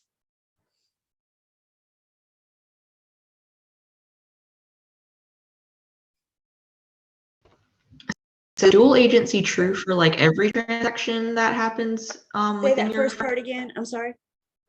I said, is dual agency true for every transaction that comes through that firm that you're working for? Well, we could have, if you're the listing agent and then another firm brings the buyer, we're nowhere near dual, are we? Dual's only going to happen when you have one firm, one transaction, and two clients. So if you have two firms, dual's not an option. If you have a seller client and a buyer customer, dual's not an option. I get this question a lot, and I love this question. I love this question. What if, Julie, what if my seller has hired me to sell 123 Main Street because they want to buy 456 Elm Street? It's the same firm working with the same person, right? But now it's two different transactions. And one transaction, I'm helping them sell, and in a different transaction, I'm helping them buy. So I got to have one firm, one transaction, two clients. Right. So And then, I think so if we in can that case, simplify it would. dual, what was that? I'm sorry. So I was saying, so then in that case, it wouldn't be dual agency. Correct. Because it would be two transactions. That's exactly right. That's exactly right. One firm, one transaction, two clients.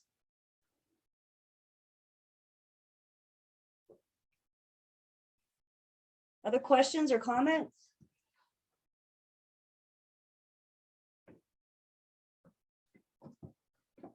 Y'all still got your private chat set?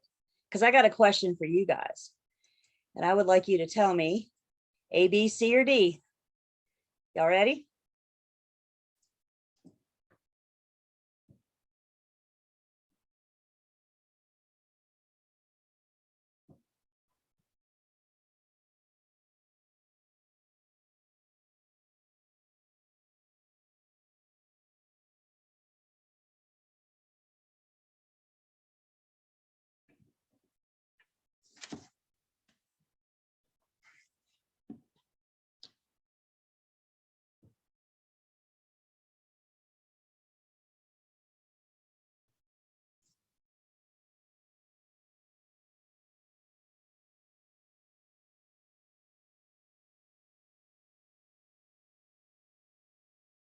Love it.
We see a question. The first thing we do is what?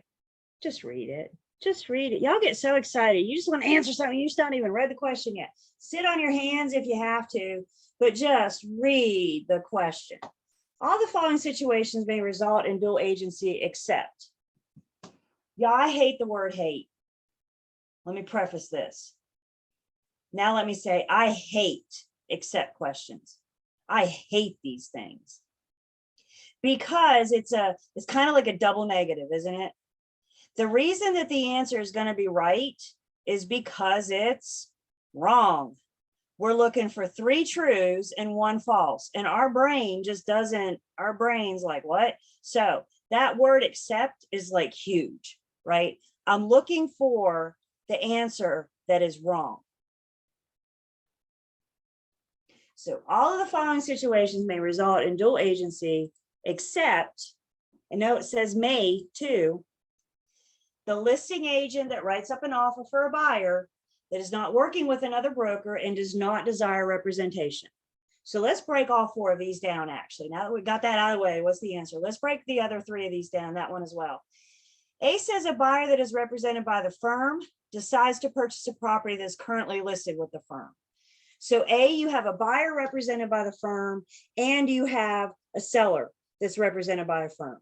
Is that dual agency? Yes. So we know that that may result in dual agency. I'll come back to B. C says a buyer contracts a firm interested in one of the firm's listings. Again, the buyer's calling them, maybe they'll hire, maybe they won't. The seller's already hired the firm, but remember the question says may result in dual agency. So if we're already representing the seller, couldn't this buyer hire the firm and now we're in dual agency? So that's why C may result. D, a seller with a property listed by a firm calls their agent to tell them they know someone that is interested in purchasing their home and they would like to reach out to discuss.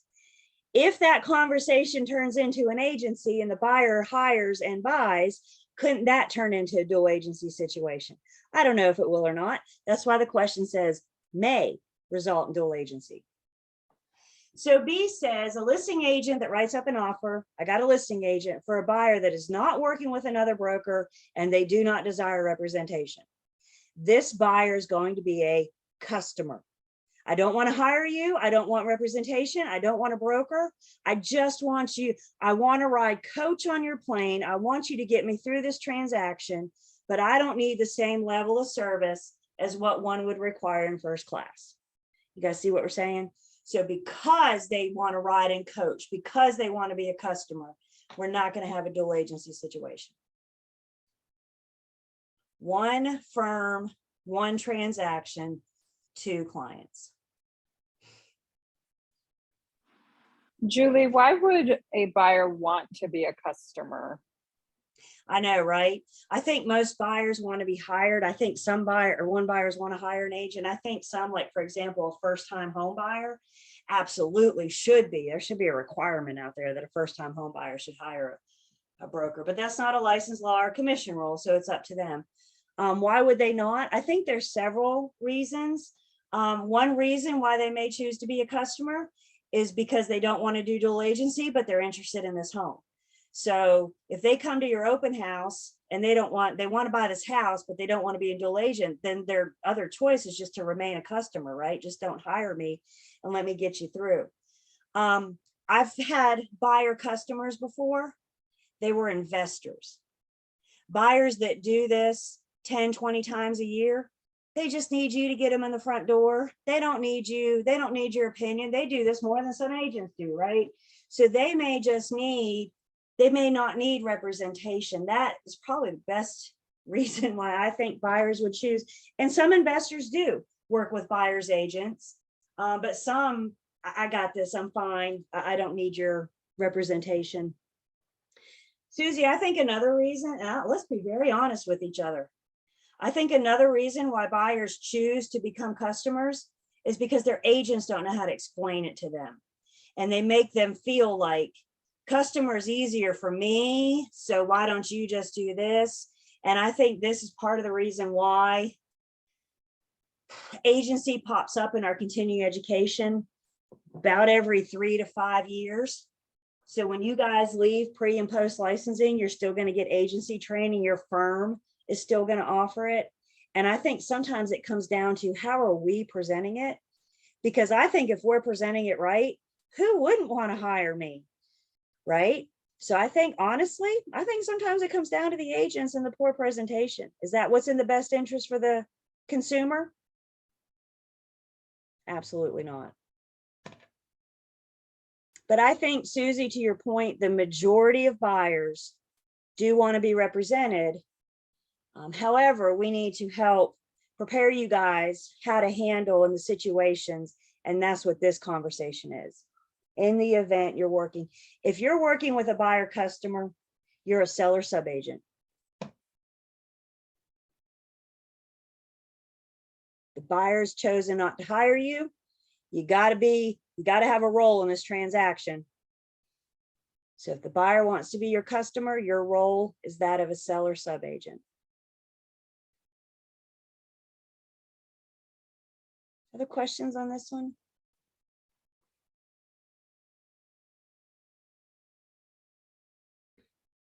As a seller subagent, you still write a, do you still do like the listing agreement and all the There commission is no stuff? Everything's the agency, same. there is no agency agreement. Okay. The only time there's an agency agreement is if you decide to hire me. And that agency agreement is the document that we use to hire me. That agency agreement is our employment contract. Y'all please write that down. Agency agreement is an employment contract. So you either hire me or you do not. So just to clarify, if you are a seller subagent for a buyer customer, Mhm. where do you fit in your commission, or is it a referral fee? So typically the seller pays the listing firm shares whomever their commission with whomever brings the buyer. So how and if the seller subagent is going to get paid goes back to our listing agreement. So the seller and the listing firm have a conversation. When I sell your house, this is how much I expect to get. We're not going to engage in price fixing here. Okay. So when I sell your house, this is how much I expect to get. When I sell your house, you pay me this amount, and then I'm going to take that money and I'm going to share it with whomever brings the buyer. And the seller's going to say, well, that sounds fair. I want a buyer's agent to get paid because I'll probably have more showings if I'm willing to pay the buyer's agent, right? We want to make sure everybody gets paid. But then there's a step further, and our listing agreement breaks it down. Not only are you going to share your commission with those that bring the buyer, but it specifically asks, are you willing to pay a buyer's agent or I should say, a seller subagent? And if the seller says, no, I want every single buyer that comes in my front door to be represented, or if the firm doesn't allow seller subagency, then it might just be we're only going to say we only work with buyer's agents. So as a seller subagent, let me back up. When you're a listing agent and you put a listing in MLS, a required field in MLS has you check buyer's agent, seller subagent, or both.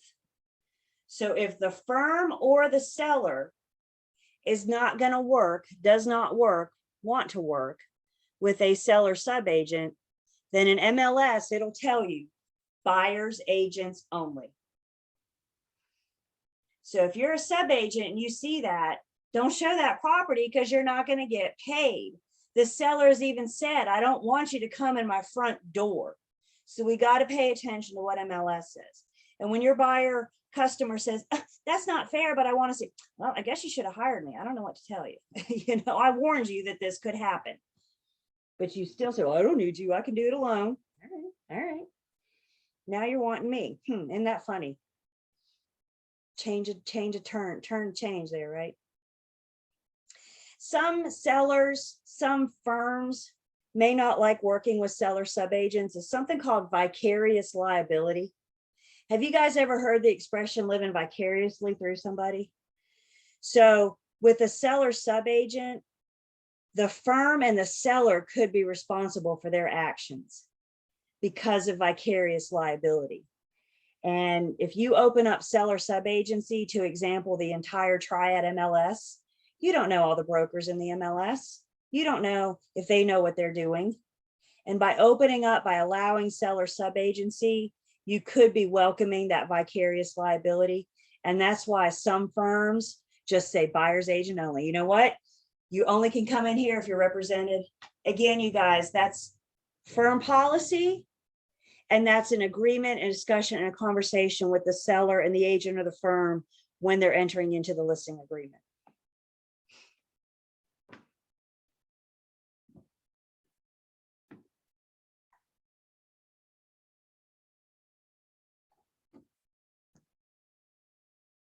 Okay. Very good. Let's see. Let's do another one. A, B, C, or D.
Okay. So a licensed broker learns confidential information about a buyer while representing the seller. Let's break that down. Who hired that broker? Who hired that firm? The seller. That's what the first sentence telling us. The seller hired the firm. Yes, licensed broker learns confidential information about the buyer when representing the seller. We already represent the seller. The only way that the broker is relieved of the duty to disclose that information to the seller would be, so again, the seller's my client. I'm not going to share information in dual. Remember, my advocacy goes away. I'm not going to, share. Even as a dual agent, you guys, it's still not a golden ticket to run around blabbing everybody's confidential information. Okay, so we're not going to, I'm in dual, so the seller can afford to sell for this and the buyer can afford to buy that, right? Even though we're in dual, we're still going to keep everybody's confidential information to each other. So the only way the broker is relieved of this duty to disclose the confidential information to the seller, the buyer tells the broker that the information must be kept confidential. Well, that doesn't relieve us. Information is deemed not to be material. Brokers acting as a designated agent. Now we're exclusive. We have exclusivity. Then we would share if we were designated and we were exclusivity. I think where the in practice, out in the real world, I think where the confusion comes in is if you're a single agent, dual agent. Because now you know all the buyer secrets and you know all the seller secrets. But if you're a single agent, dual agent, again, you still don't have that right to blab. Even if you're two agents in dual agency, the relationship is still the firm. The firm has a duty to protect each party's confidential information.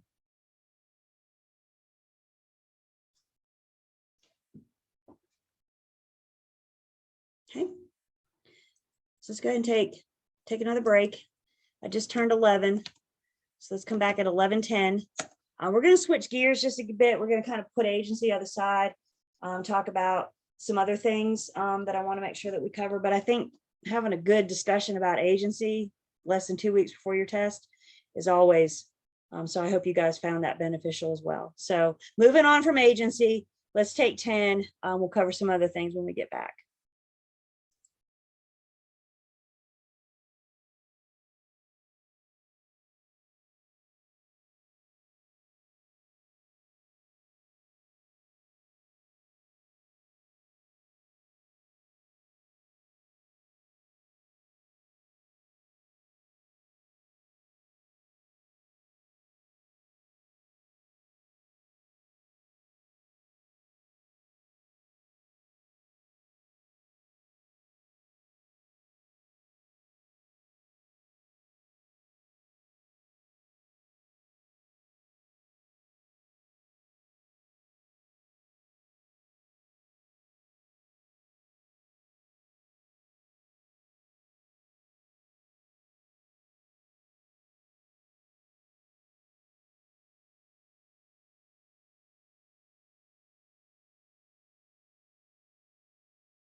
back.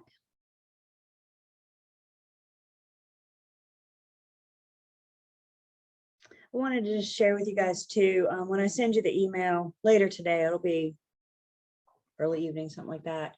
If you have any peers that weren't able to make it this morning, you're welcome to share it with them as well, forward it on to them. I usually CC Lane, so if somebody calls her, then she can send it on to them as well. So just wanted to let you guys know that. Okay. All right, so let's talk about some non-agency things. Let's kind of move on from agency, see what else we can't cover in our next little time together. Let's talk a little conversation about some material facts. And let's talk about what material facts are. And we're going to talk about what material facts are not. So first off, the definition of a material fact is very broad. The definition of a material fact is something that a reasonable person would find relevant when making a decision about this transaction. Couldn't that change from person to person? Couldn't that be subjective? You know, something you consider important, I may not. No. So the Real Estate Commission said, yeah, that doesn't help us. So the Real Estate Commission defined things that are specifically material facts. So that way we have no questions. Is it material fact or not? Well, I don't think it is, but this way now we know what we're dealing with here. So material facts are, a material fact is about the property itself, structural issues, the roof leaks, the basement floods, there's termite damage, electrical problems, plumbing, anything about the property itself. A material fact is also fact one relating directly to the property. We've moved away from the property, but it still affects the property. A proposed zoning amendment, a road construction project nearby, discussion of redrawing the school lines. It's not about the property itself, but it relates to the property. It may affect the property. And then material facts are facts relating directly to the ability of the agent's principal to complete this transaction. I think this third one is the hardest for us to understand because we just had this 2-hour conversation about owing your client's confidentiality and we're going to keep their information to ourselves, don't blah, blah, blah, blah. Now I'm telling you that if it affects their ability to complete the transaction, you got to share that information. Usually when we're talking about this third one, it's revolved around money. If, for example, you find out once we're under contract, you find out that your buyer's not going to get loan approval. We went under contract with a pre-approval. Yes, the pre-approval is no guarantee. We go under contract with a pre-approval. If while we're under contract, we don't get loan approval, then your buyer's not going to close. And that's a material fact that we have to share with the seller. What if when we go under contract, your seller or the seller is now facing bankruptcy or is now in foreclosure? That's something pretty confidential about the seller, right? That's probably something they don't want that information getting out. However, it affects their ability to complete the transaction. If they lose the property to foreclosure, it's no longer theirs to sell. It's now the bank's. And doesn't that affect the transaction? You better believe it does. So anything directly related to the agent's principal to your client's ability to complete the transaction. This fourth one is not a material fact for the public. The fourth one is a material fact for you, the broker. Once your client or customer shares something of a specific importance, then it becomes a material fact to you. I operate by a pretty simple philosophy. If it's important to my buyer, then it's important to me. If it's important to my seller, then it is important to me. Once they share something of specific importance, then it becomes a material fact for me. I have a duty to make sure that their end use is allowed. For example, if my buyer tells me that they want to convert their garage into a hair salon, don't I now have a material fact on my hand? Don't I now have a duty to make sure that zoning allows it? I need to make sure that if they're in a subdivision, that restrictive covenants allow it. You guys with me? I'm not just going to say, oh, a hair salon out of your garage, that sounds really nice, and then just go on pretending like I didn't hear that. Once I hear something of specific importance to them, then it becomes important to me. Guys, please remember, y'all are not the ones buying this house. They are. I don't have an interest. I'm not the one buying this house. I'm not going to live there. So when they say, wow, this is really important to me, we're not going to say, don't worry about it. No, it's not going to be called. Once they share something of importance to them, then it becomes important to me to make sure that they're allowed to do it, to make sure that their end use will work.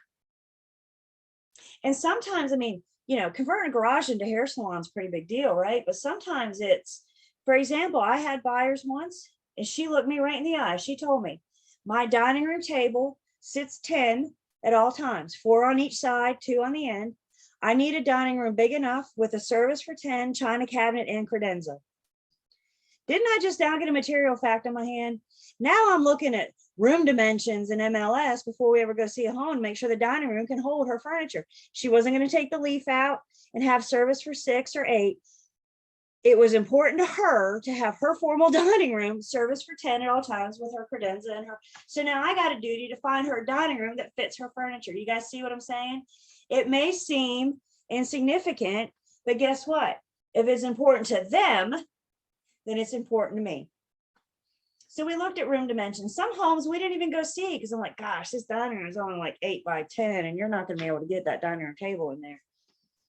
Does that make sense? Y'all know the house she bought? Moved her dining room furniture right into her dining room because that was important to her. Julie, in the case of the hair salon and the dining room, since that is a material fact, does that To mean me. you're supposed to? Oh, okay. So you don't have to share it with your seller. That's right. those That's right. It's cases. not a material fact to anybody else but me. So I'm not going to call the seller and say, my buyers can't buy it. They don't have that right. They don't care about that. They don't care how they're going to use that dining room. And that's why that last one, I almost think it helps us sometimes to kind of separate these. So you got the first 3 that are material facts that we have to disclose. This last one is a material fact for me. What if, sorry, okay, so what if a seller, puts, that they want to, puts out the refrigerator is included like in the MLS, but then whenever it comes to closing, the real estate agent doesn't put it in there, and then the seller decides that they want to keep it even though the buyer wants it. Would the seller be would the seller be like could get in trouble for specific performance because of the refrigerator, or what would kind of happen then? So the answer to that is it depends. And if I followed, Sorry. if the refrigerator never makes it into the contract, then the seller's not required to leave it. So we have something, it's in Unit 9, it's called the parole evidence rule. Now I'll let you guys look that up. Parole evidence rule. And what the parole evidence rule says is the final written word will prevail. Previous advertisements and negotiations mean nothing if it doesn't make it to the contract. So if that refrigerator is not excluded as personal property, the seller has no legal obligation to the buyer whatsoever. Even though they may have shook their head and said, yeah, I'll leave the fridge, whatever, no problem. If it doesn't make it to the contract, remember that contract is what we're doing to legally bind the two together. So if it's not there, seller can take their fridge, and the buyer, could they go after their agent? Well, I mean, sure, you can sue anybody for anything, right? Put real estate aside for a second. Could you face disciplinary action? Could you be held in a court of law to buy a refrigerator for that buyer?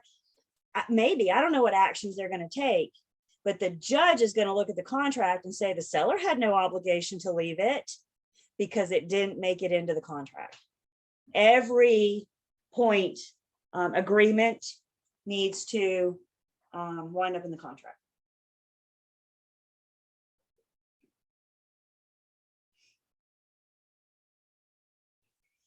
So if these are the things that are material facts, in North Carolina, let's talk about some things that are not. Death or serious illness of a previous occupant, the haunted house on the block. Is it a material fact that the house is haunted? And in North Carolina, the answer is no. If asked, we can't lie. Once again, we never have a reason to lie. So if asked, we can't lie. Now, we can choose to hide behind state law and say that's not a material fact. I don't have to answer that. But what we mean by saying it's not a material fact, it's not a material fact, thus I don't have to voluntarily disclose it. So if you know that this was a site of death or serious illness of previous occupant, you don't have to disclose that. If asked, you can't lie. Maybe you know, maybe you don't. Maybe your honest answer is, I don't know, right? Maybe you knew the family that lived in it now, and you knew nobody died now, but what about the family before them and before them and before them? You guys with me? So if you're saying, no, nobody ever died in this house, you got to know the whole history of the house, not just the current occupants. Again, what we mean by saying it's not a material fact, what we're saying is you don't have to volunteer it. You're going to be asked. You trust me, you won't show many homes in your career before you're hear a buyer say, anybody ever die in this house? It's a very common question. You don't have to volunteer it, but you can't lie. Who knows what the one exception is? There's one exception to this rule.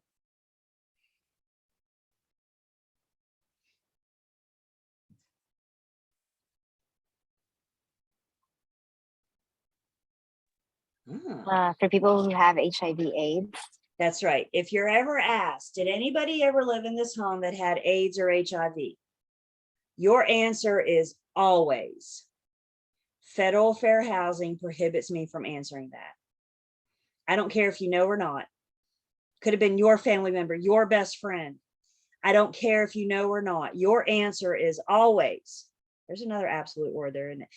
Federal fair housing prohibits me from answering that. Those with AIDS or HIV are protected under the handicap disability status of fair housing. And remember, fair housing says, it's not that we can't say anything bad about the protected classes. Fair housing says we can't say anything at all.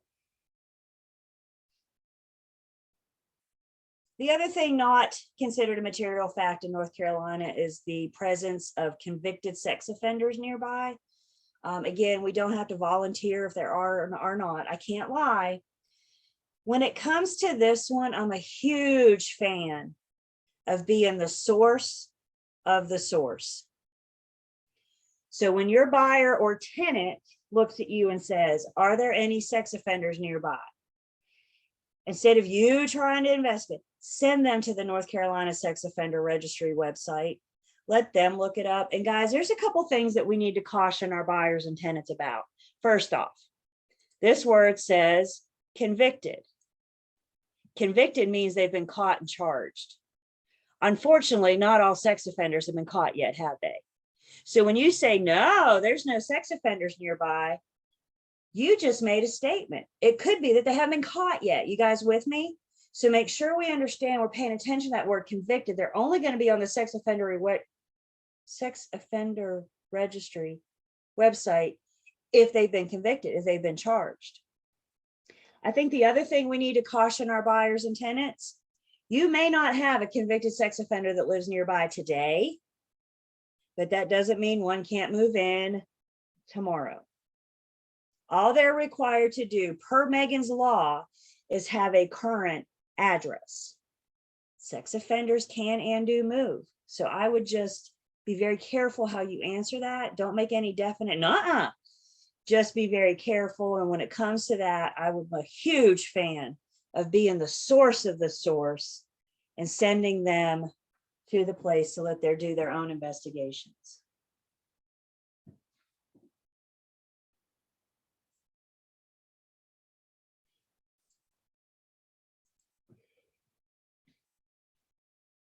All right, I got a question for you guys. Y'all ready? A, B, C, or D?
Okay.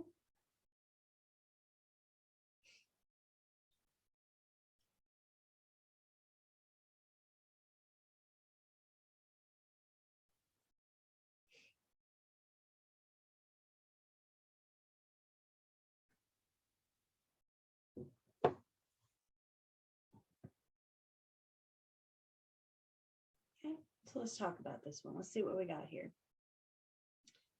What do we do first?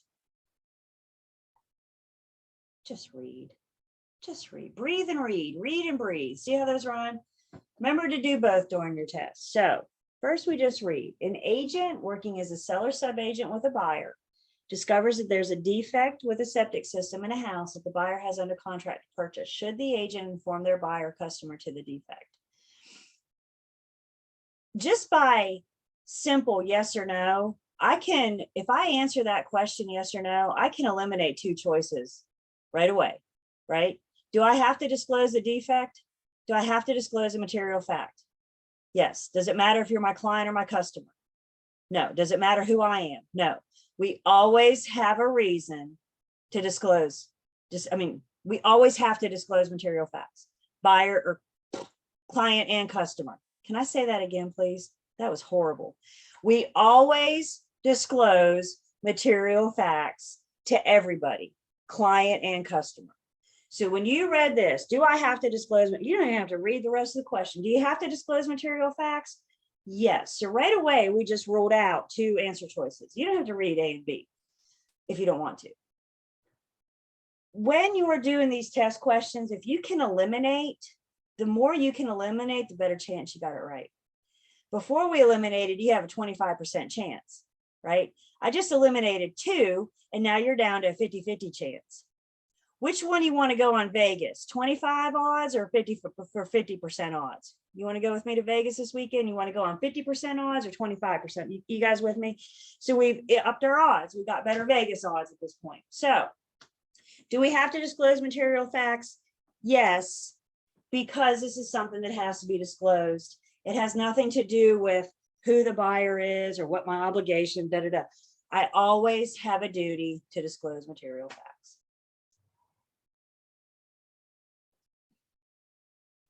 If I could word that another way, we never have a reason not to disclose material facts. Questions on that? Comments?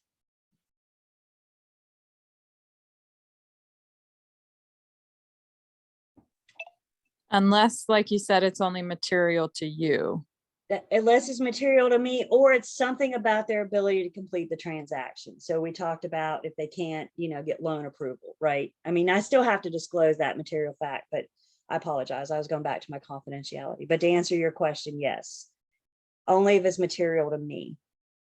Seller doesn't care that the buyer wants to convert the garage into a hair salon, right? The seller didn't care that my buyer had a dining room set for 10. So that's a material fact for me. That's that specific importance to me. Yes. Forget about the confidentiality. What if, so I'm an investor, for example, and sometimes sellers don't like the idea that their house is going to be turned into an Airbnb. So in that case, I've had a seller not want to sell to me because they found out that I was going to turn it into an Airbnb. Why would the seller care? Because anyway, I know. Because they're emotionally I attached know, to their I their know, home or whatever. I know, So in I that know. case, how does that? Can you talk about that? If you're going to turn it into an Airbnb, your agent's duty, your duty is to make sure zoning allows it, and the local government, and if it's in a subdivision, the covenants allow it. So that's the seller's choice. That has nothing to do with material facts. And I know I like haphazardly said that because I know sellers do care. I had a lady once that wanted to sell. She had a tract of land that she inherited from her grandparents. And she wanted, I'll only sell this if the new owner will preserve it exactly how it is. Can you guarantee me that? I said, well, no. If they're allowed to do a subdivision, I don't know, maybe they want to move camp in there and have campfires or something. I don't know how they're going to use that land, but she would only sell with the promise, with the guarantee that they were going to keep granddaddy's land exactly the same way. So I know exactly what you're saying about the emotional attachments. The fact that she decided not to sell because they couldn't give her that guarantee, that was her decision. But as far as Airbnb, that's not, check with zoning, check with covenants, make sure it's allowed. So it's not a material fact that needs to be shared with the other party? Because it's specific importance to you, to your client. That's correct. It does not need to be shared with the other party. Gotcha. That's why they hire me as an agent, right? I'm going to buy this house, turn it an Airbnb. Is it allowed? Well, I don't know, but let's find out together. Guys, remember North Carolina's caveat emptor. Who remembers what caveat emptor means? Here's our Latin lesson for the day. Caveat emptor. Let the buyer beware. Buyer beware. Yeah, buyer. The onus to learn about the property, the onus to discover and learn everything there is possibly to know about the property is on the buyer. Seller doesn't have to disclose, they don't have to repair, they don't have to do much, do they? Just got to sell the house. Learning about the property, discovering the property is entirely on the buyer until they decide to hire an agent. And once they decide to hire an agent, we take on that responsibility with them. And that's why when they share something of importance to me, I have a duty to make sure that their end use, because that's why they hire.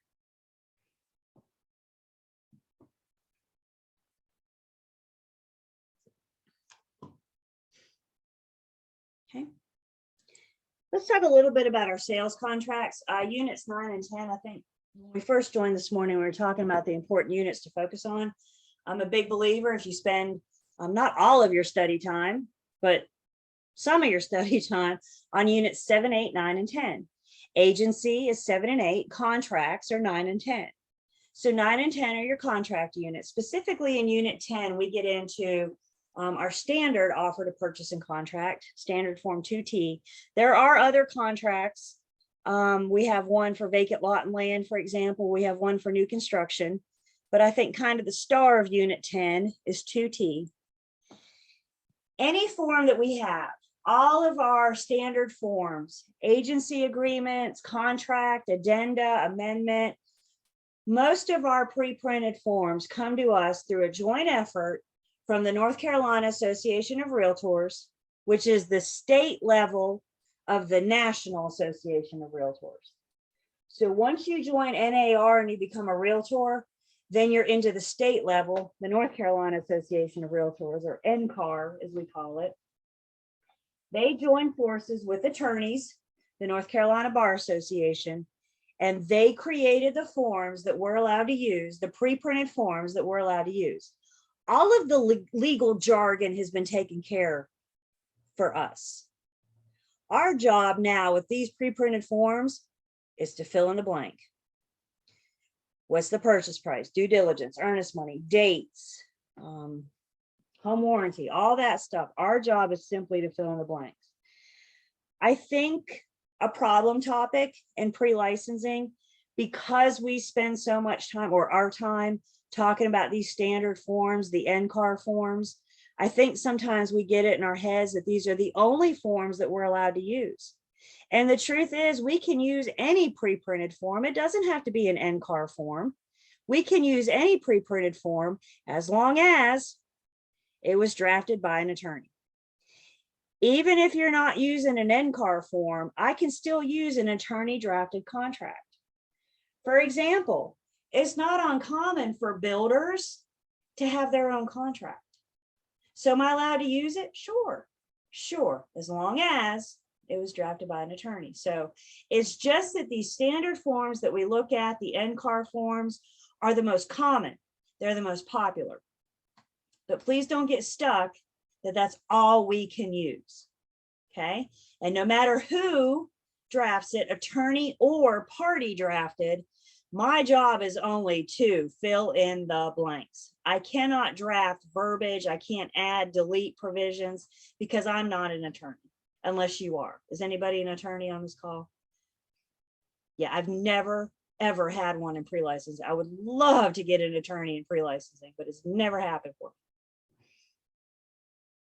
Pick their brain.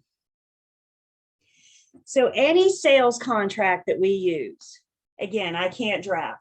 My job is to fill in the blanks. I ask my buyer, what's the purchase price you want to offer? They say 100,000, I fill it in. I'm filling in the blanks. And I think it's important that we understand too that our blanks are asking for something very specific. So properly fill in the blanks. Just because you see a blank doesn't mean you can slip any old thing in there. Everybody with me? The blanks that you're filling in are something very specific. Properly complete the forms. We are not a party to the contract. Brokers are not a party to the contract. Thus, we don't belong in sales contracts. The parties to sales contracts are buyers and sellers. The broker is not. Specifically, the Real Estate Commission says we cannot make any mention of our compensation in the sales contract. Would it surprise you guys if I told you that there have been cases down in Raleigh where agents have tried to slide themselves in a bonus in the sales contract?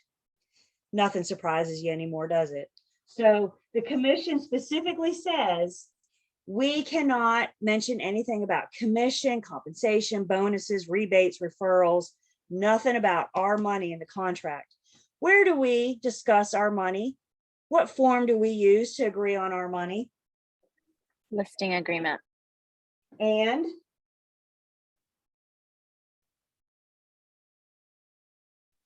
Agency agreement.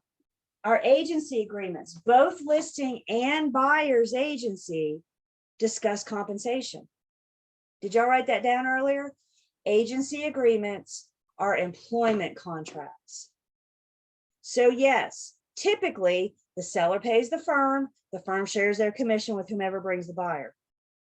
What if you're a buyer's agent and they go after a for sale by owner? The for sale by owner is not represented, are they? They're not offering compensation. Maybe they'll pay you, maybe they won't. That's up to the for sale by owner. But if the for sale by owner won't, don't you want something in writing? Don't you want an agreement from your buyer in writing saying that they will? And in a sense, that's what our buyer's agency agreement says. It says, I will always ask the seller to pay me first. And if they can't or won't, who's the only other party of the transaction left? The buyer. So again, a very common misconception. Yes, we talk about commission in our listing agreement, absolutely. but we also talk about it in our buyer's agency agreement. So any rebates, bonuses, commission, all that has got to be spelled out in our agency agreements. Do I have everybody? Doesn't go in the contract. The other thing that specifically the real estate commission says, I can't put anything in the contract as an attempt to protect myself or my liability. So for example, if the buyer waives the home inspection, that doesn't go in the contract. That's not an agreement between the buyer and the seller.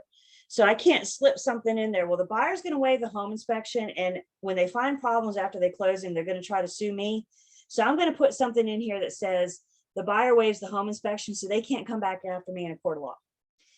That doesn't belong in the contract. The contract is between the parties, the buyer and seller. We got another form that I can use with my buyer to waive the home inspection. And if you haven't met it yet, you'll meet it in post licensing. Don't worry about it, it's coming. You haven't met all the forms yet. I don't know how that makes you feel, but you haven't met all the forms yet. You still got more to meet. And one of those is, what if my buyer doesn't want to get a home inspection? Don't worry, I got a form for that. It does not belong in the contract. With our standard form 2T, we got due diligence and we got earnest money. Due diligence, the buyer pays the seller directly. Earnest money, the buyer puts that money in a trust account held by the escrow agent. We have to identify the escrow agent in the contract who is going to hold this earnest money. What the buyer is paying the seller for, the due diligence fee, the buyer is paying the seller for the right to terminate. For any reason or no reason during the due diligence period. The buyer's paying the seller for the right to terminate. We have a home inspection and it comes back with a cajillion problems. First off, all home inspections come back with problems because there's no such thing as a perfect home. Let's just go ahead and get that out there. There is no such thing as a perfect home. They all have problems. The home inspector's job is to go through and find those problems. The home inspection report's not going to say, this was a lovely home and well constructed and I like the features of it. That's not the home inspector's job. They're going in and looking for problems. So the report comes back more than what the buyer is willing to deal with, knowing we're going to find problems, but more than what the buyer is willing to deal with. The buyer could terminate because of that home inspection.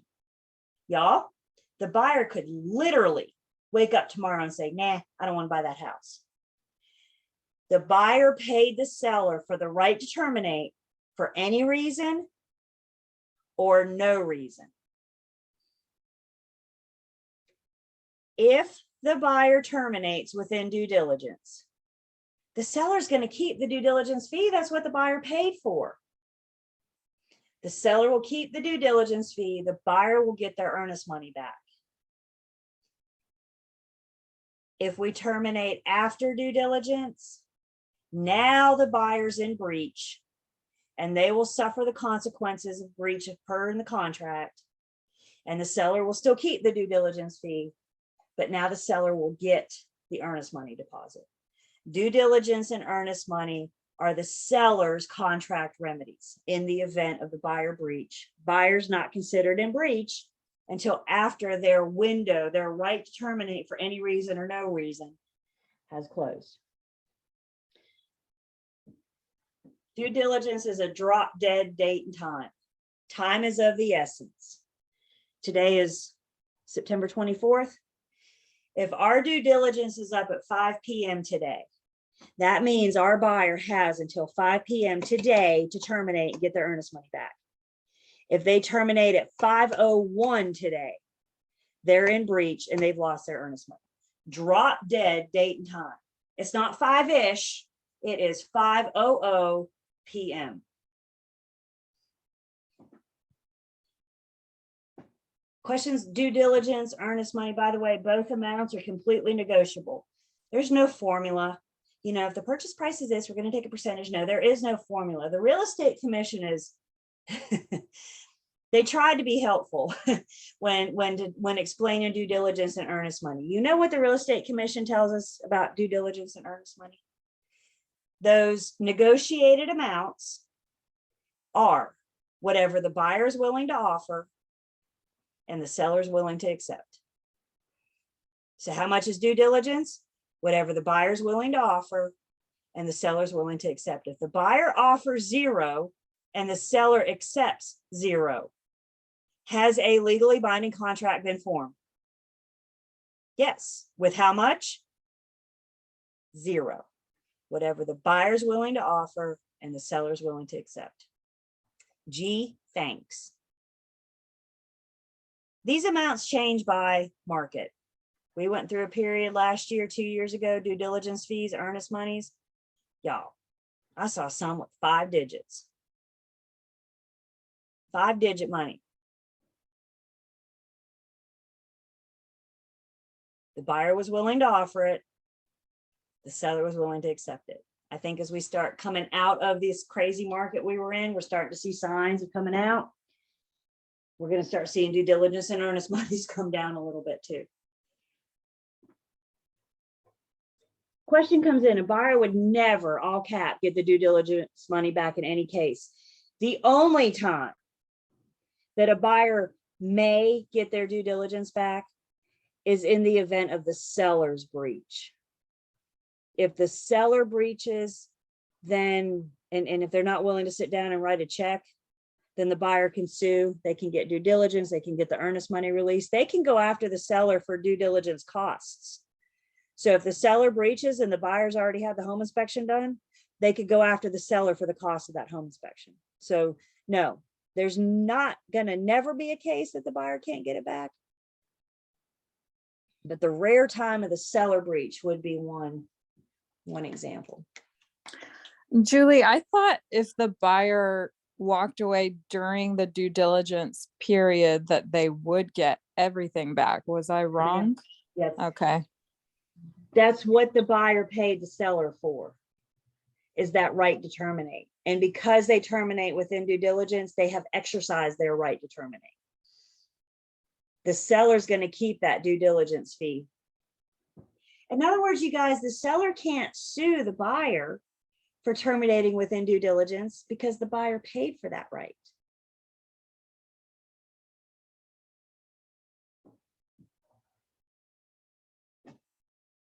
So if we terminate, if the buyer walks within due diligence, seller keeps the due diligence fee, buyer gets their earnest money back. If the buyer terminates for any reason after due diligence, 501, now the buyer's in breach, seller will keep the due diligence, and now they're going to get the earnest money as well.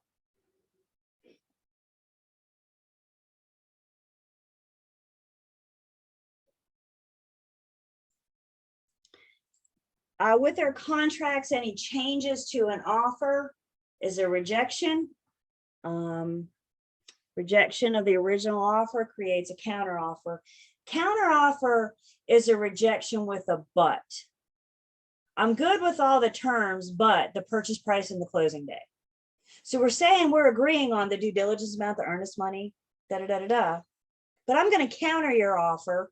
And instead of this purchase price at this closing date, I'm going to make a proposal. I'm going to make a new offer with a new purchase price and a new closing date. Any single time an offer is made, the person receiving the offer always has 3 choices. They can accept it. If they accept it, they're agreeing to all the terms exactly how they are. They can reject it, which means it's dead on the table, or they can counter it, which is a rejection with a but.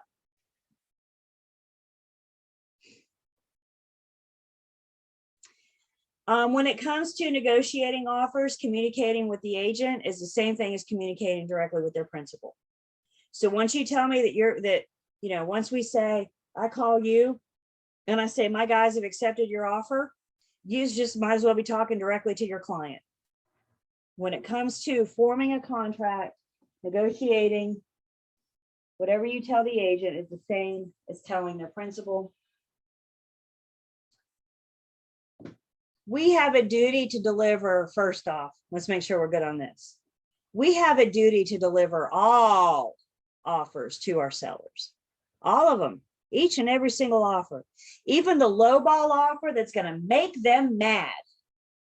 Do I have to deliver? Do I have to present that offer to them? Yeah. Yeah. All offers. We have a duty to present those immediately, but in no event later than 3 days. And this crazy world we live in right now, multiple offers are a thing. Multiple offers need to be handled carefully. Multiple offers need to be delivered at the same time. Anything that you have in your hand, present it to your seller at the same time in no particular order. I can't favor one offer over another. If it's the highest priced offer, I can't say, look at this one first, and then we'll look at the other ones if we need to. I got to present them all. I can't favor one offer. But Julie, what if I'm a dual agent? What if I'm a single agent, dual agent? And if the seller accepts my buyer's offer, I'm going to make more money. Can I favor that offer over others? But I'm going to get more money. Does that matter? No, y'all, it's not about you. It's about your buyers and your sellers.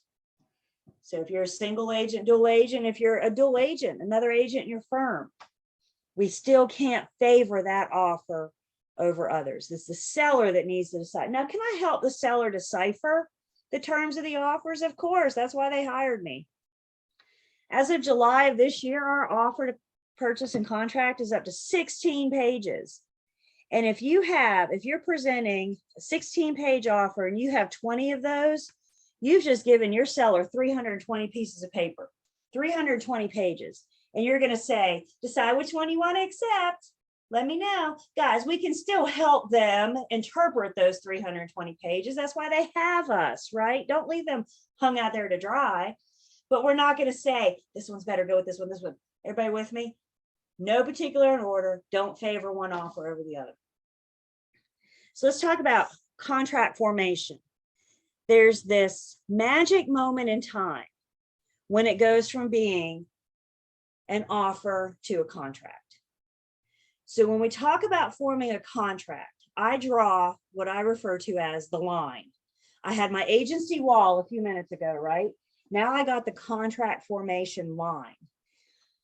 On one side of the line, you have a buyer, and yeah, let's just go ahead and say they have an agent. So the agent and the buyer. In most cases, the buyer is going to be the one making the offer, which makes them the offeror.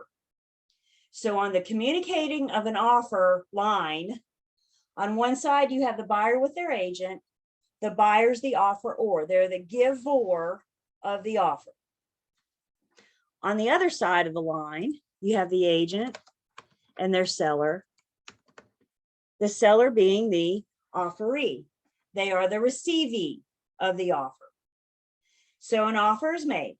Buyer makes an offer through their agent. Buyer makes an offer to the seller. The seller being the offeree has three choices.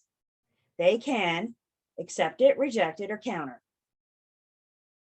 If they accept it, they're agreeing to all the terms exactly how they are. If they reject it, it's dead on the table. If they counter it, it's a rejection with a but. A counter offer is a rejection. In a counter offer, the roles reverse. And now the seller is the offeror, making the offer to the offeree. Anytime you have a counter offer, the roles reverse. So the buyer, through their agent, makes an offer. The seller says, I'm good with all these terms, but this, this, and this. That creates a counter offer. We've agreed to all this. We're negotiating this, this, and this. So the roles reverse. The seller's now making an offer to the buyer. What are the buyer's three choices? They can accept it, reject it, or counter it. If we counter it, the roles reverse again. The only thing that'll end a counter offer is an exception or rejection. It's got to end somewhere. And it's either got to end with being accepted, agreeing to all the terms, or rejected, dead on the table. So this is our scenario. I just played out our scenario. Okay. Buyer finds their dream home. They walk in the front door and they say, this is it. I will do anything for this house. Let's write it up. I'm so excited. So you go home, you're their agent, run home or whatever, out to your car or whatever. And you start looking up the information. You start gathering the information that you need to fill in the blanks of their offer to purchase and contract. We help them write their offer. Once we fill in all those blanks, you send it to your buyer for your buyer to sign. Your buyer has signed the offer. You, the agent, submit their offer to the listing agent. Listing agent calls the seller, says, we have an offer. Here are the terms. Seller says, I'm good with this, this, and this, but not this and that. Creating a counter offer, which put the ball back in the buyer's court. Go ahead, everybody. By the way, when the seller signed that counter, they had to sign because now they're making an offer. So you're going to have to sign acknowledging that you made that offer to the buyer. The buyer looks at the counter offer and says, yep, I'm good with all the terms. I accept. The offeree has accepted. In the real world, yes, you need to verify that it's been in writing. Because if you got verbal acceptance, you got absolutely nothing. Okay, so in the real world, you need to verify. In pre-licensing world, when you see that it's been accepted, know that it's been signed. So step one, in this magic moment in time when it goes from being an offer to a contract, step one is to get the last offeree's acceptance.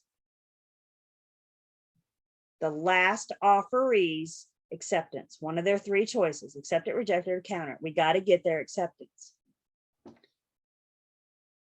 The second step, the second thing that has to happen is that communication of acceptance has to cross the line. The person making the offer has got to know that their offer's been accepted.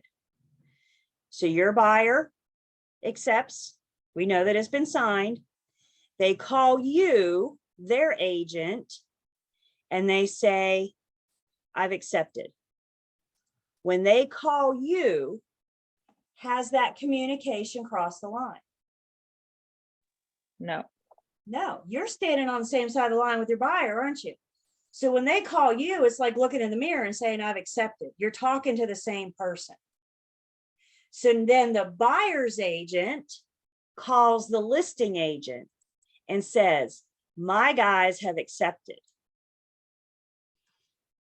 Did communication cross the line? Congratulations, you're under contract. When it comes to communicating acceptance of an offer, communicating to the agent is the same as communicating directly to the principal. If you were the listing agent in this scenario, what's the very next thing you need to do?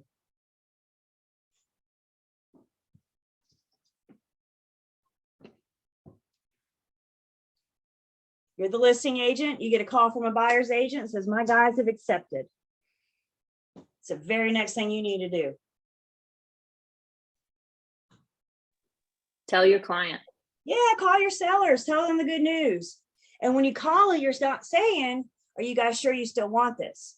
You're calling and saying, congratulations, we're under contract. Two things, there's this magic moment in time when it goes from being an offer to a contract. We have to have the offerees, the last offeree's acceptance, and then communication of acceptance has to cross the line. The person making the offer has got to be notified that their offer's been accepted. I suggest when you're taking your test, because some of these test questions get about this long, there's a lot of information and you're going to have some counters back and forth. My recommendation when you're taking these test questions on your scratch paper is to draw the line and walk it out. So you can see where offer started, who communicated, when those roles changes, because at the end, guys, it's way too easy to say seller and buyer. In the end, we need to know when the last offeree accepts and communication of acceptance crosses the line to the offeror. Once you receive that call, let your client know the good news. Like I said, this isn't a, are you sure? This is a we are call at this point. Everybody good on that? Questions on that?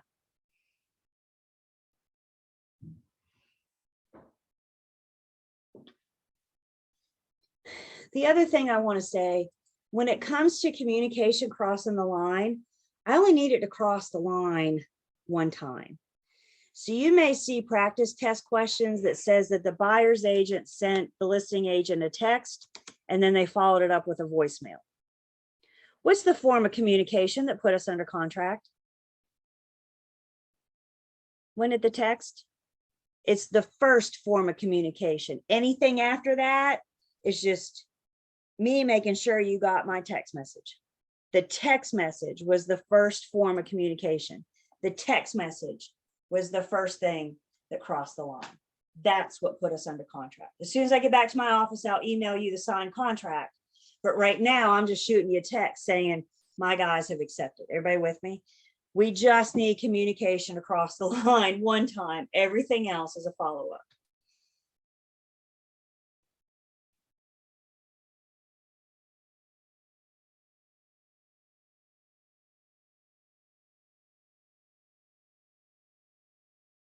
Okay. How we doing? Good, good, good. So let's go ahead and take our last break. I'm going to talk about a few other things for just a few minutes when we get back. I probably want to spend like the last 30 minutes or so talking about math. So let's take 10 and then we'll kind of break up our last hour. So what time? At 12:02. So let's come back at 12:12 and then we'll finish up already.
How we doing?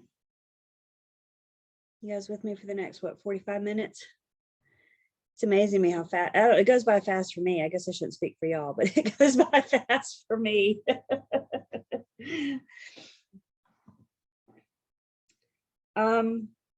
Any questions about anything we've talked about so far? And remember, you guys have my number and email.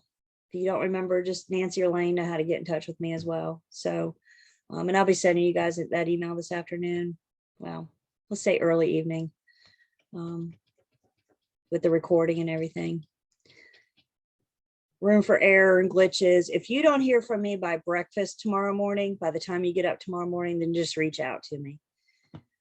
That way, because Zoom's got a process and YouTube has to upload, and every time somebody touches it, there's bound something to go wrong. So if you don't hear from me by the time you wake up tomorrow morning, just you reach out to me. All right, what I want to do with our last 45 minutes together, I'm just gonna 15, 20 minutes or so going through some general brokerage provisions, making sure that we have a good understanding of this license law and commission rule. Remember your state section, the state portion of your exam is going to be based off a license law and commission rule. So let's make sure we're good. And then, like I said, about 12:30, 12:40 or so, we'll stop and just talk a little bit about math. I think it's important that we remind ourselves that this is not a math test. So if you're fearful of the math going into this, guys, there's only, I think there's 10, let's say 8 to 12. I think there's 10 math questions. The math alone can't fail you. Please don't spend all your study time on math.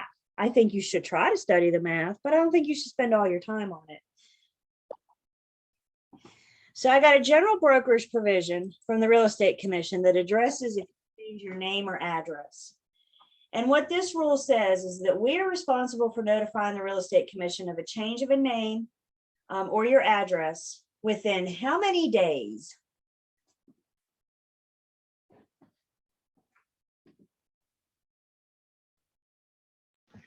$10 days. Within 10 days of that change. So if you get married or divorced and you change your name, we got to update our files at the Real Estate Commission within 10 days. If you move, we got to update our files with the Real Estate Commission within 10 days. Once you get licensed, you'll have a log on the Real Estate Commission's website that allows you to go in and view your record, view your file, and if need be, make any changes. So you don't have to worry about calling them. You can just go online, but you got to get your license first, and then you'll get a licensee log on.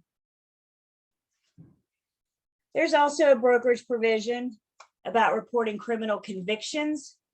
We're responsible for notifying the Real Estate Commission of any felony or misdemeanor convictions within how many days?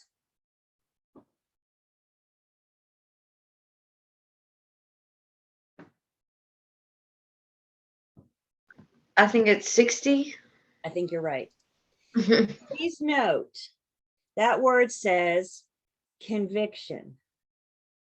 That word does not say charged. If you're charged with a felony or misdemeanor, you don't need to report it. In other words, you don't need to report it until you've been found guilty. Once that gavel comes down, you've been convicted, and you have a duty to report that. We go, educators once a year go to a conference with the education department at the North Carolina Real Estate Commission. And one thing that I always enjoy about the conference each year is that they share with us the most common complaints from last year. So what are the most common complaints? What made their phone ring the most last year? What violations have licensees violated? And the last couple years, this has been something that's becoming a big deal. Agents get convicted of something, but they're not reporting it. Guys, here's the deal. I don't know what kind of house you grew up in, what kind of household you grew up in. But in the household that I grew up in, it was best, if you messed up, it was best to fess up to mama than to let mama find out on her own.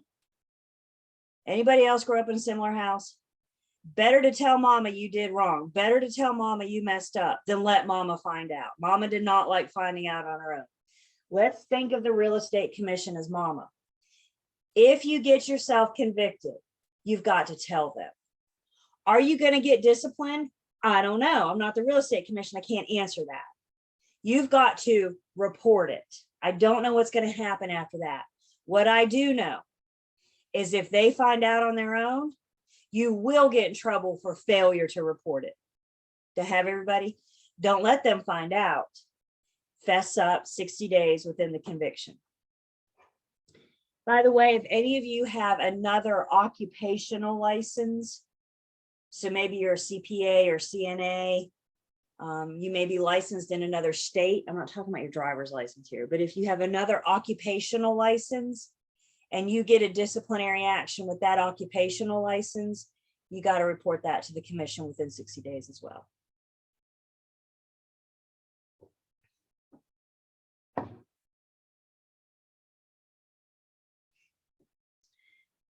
We got a general brokerage provision that addresses delivery of instruments. How many days do we have to deliver instruments?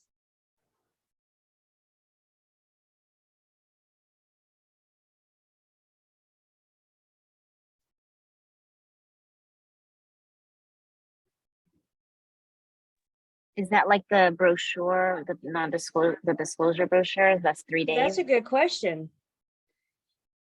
Mariella?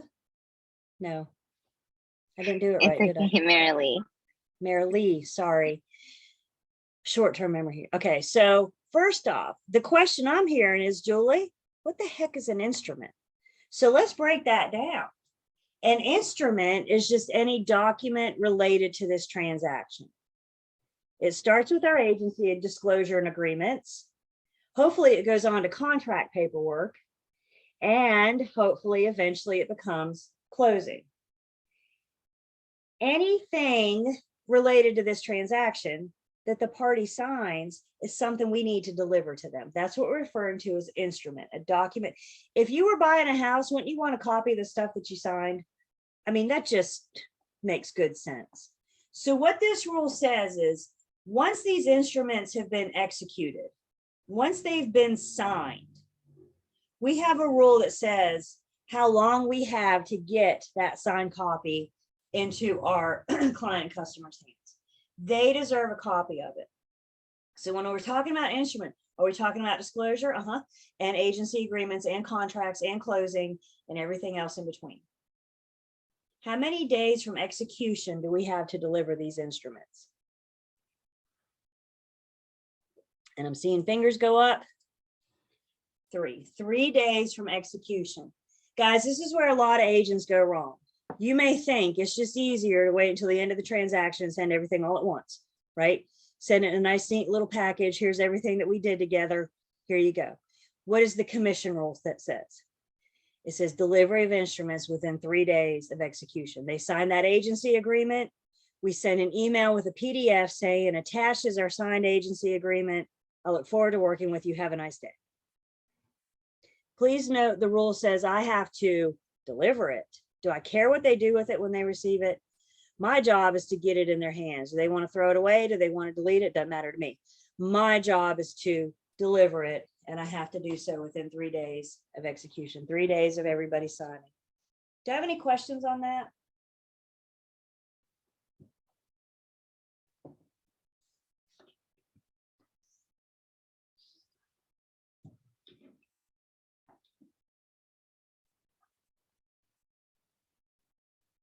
By the way, are you going to document that you sent the agency agreement? Are you going to document that you sent the contract? I'm seeing heads. Why? Because what do we document? Everything. So if you send an email with a PDF attachment, I would grab that sent email and put it in your transaction file, right? I would keep it with your, so you have documentation, date and time stamp of what time you sent that email. I think we actually covered this one when we first met, so we should be good on this. How many years do we keep all our records? How long do we retain records? And again, it's 3. So retention of records, and that 3-year clock starts at the conclusion of the transaction, successful or unsuccessful. If you get them to closing, it starts when it's over. If they terminate, it starts when it's terminated. It's 3 years from whatever the conclusion of the transaction is. If the listing firm, for example, if they're holding the earnest money and the transaction gets terminated and the earnest money is in dispute, the listing firm's still going, right? Their 3-year clock hasn't started yet, even though it's been terminated, but they still got earnest money in their account hanging on to it. So it's when everything is said and done. That's when your 3-year clock starts.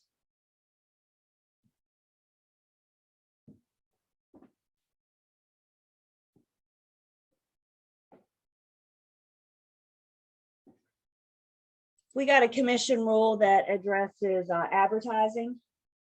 I cannot advertise a property for sale or for rent without the owner's consent. This ties back into what we were talking about earlier, doesn't it? I cannot perform a single service for an owner of a property without first having our signed agency agreement. So the advertising rule conforms with that, doesn't it? I can't put a for sale sign in the yard without their consent. How am I getting their consent? Because we're going to get the agency agreement signed. Advertising rule also applies to social media. An advertisement is an advertisement is an advertisement. It doesn't really matter where the platform is. Are you advertising on a park bench or a billboard or Facebook or, you know, the newspaper? An advertisement is an advertisement, and it all has to follow the advertising rules. And we can't have any blind ads in our advertisements. Does anybody tell me what a blind ad is?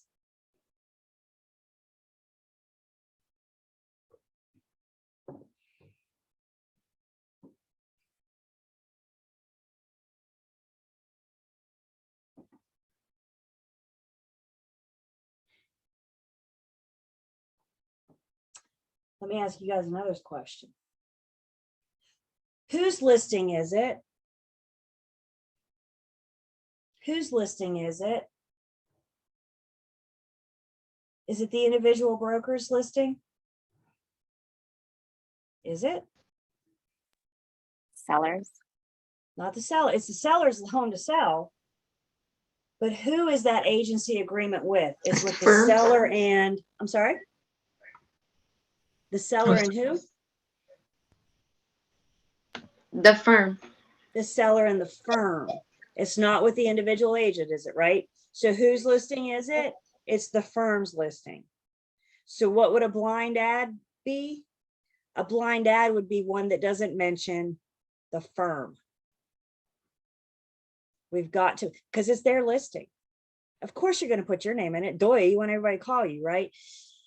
But if it doesn't have the firm's name in it, then we're not identifying who the listing agreement is with. Does this make sense? We're not identifying the relationship between this homeowner and the firm. And some firms, for example, my firm, we have email addresses with the name of the firm in the email address. So I'm like julie@myfirm.com. That's not acceptable.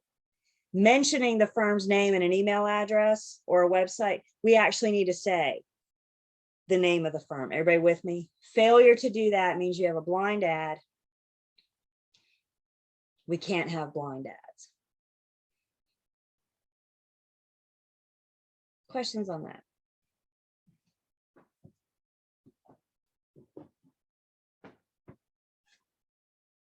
Four-year test for post licensing for the real world. You always have to stop and ask yourself, who is this relationship with? Who has this relationship? Y'all, it's not your commission. It's your firm's commission. They're sharing it with you. It's not your listing. It's not your buyer. It's your firms. They are allowing you to work with their buyer, their seller.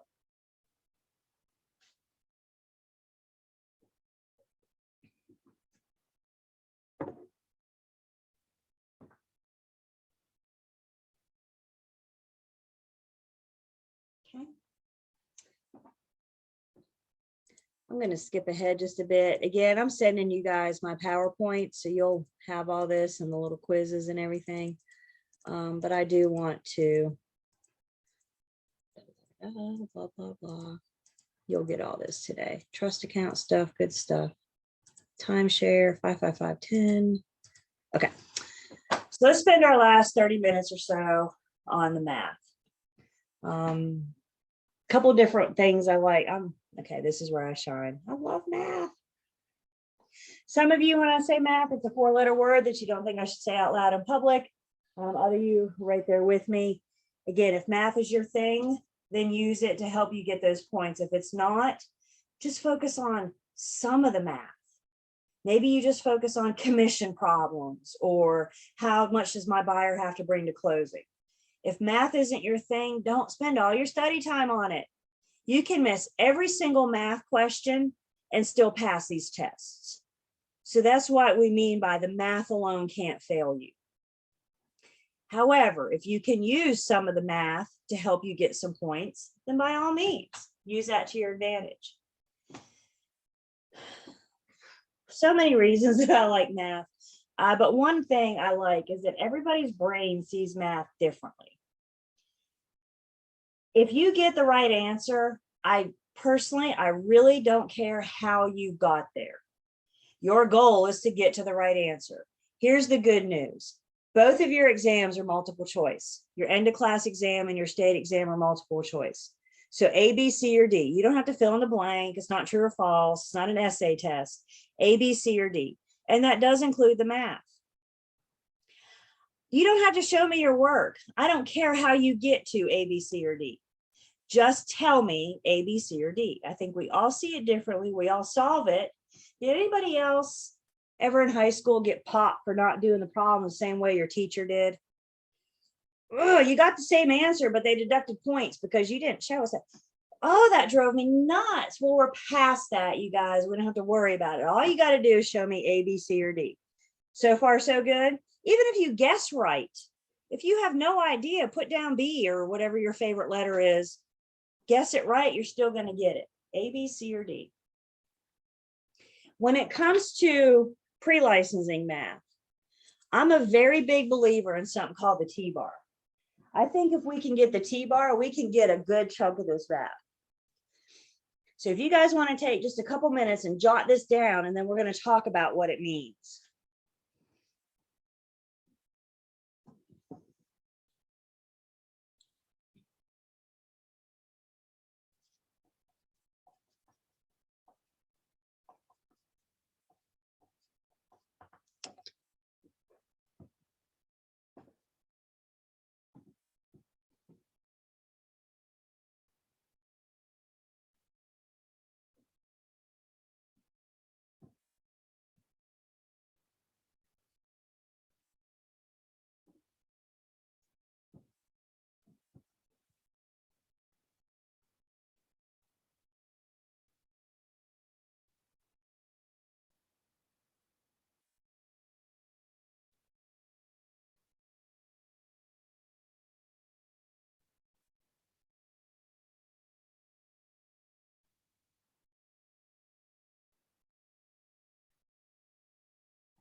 So while you guys are finishing up, the T-bar, this is like T-bar 101. We're going to look at an example in just a second. The T-bar consists of 3 variables. One variable is the part of something. That something that it's a part of is the whole. So you have the part over the whole. And then the third variable of the T-bar is the rate or percent. I'm telling you guys right now, Julie says the rate or percent always goes in the bottom right of your T-bar.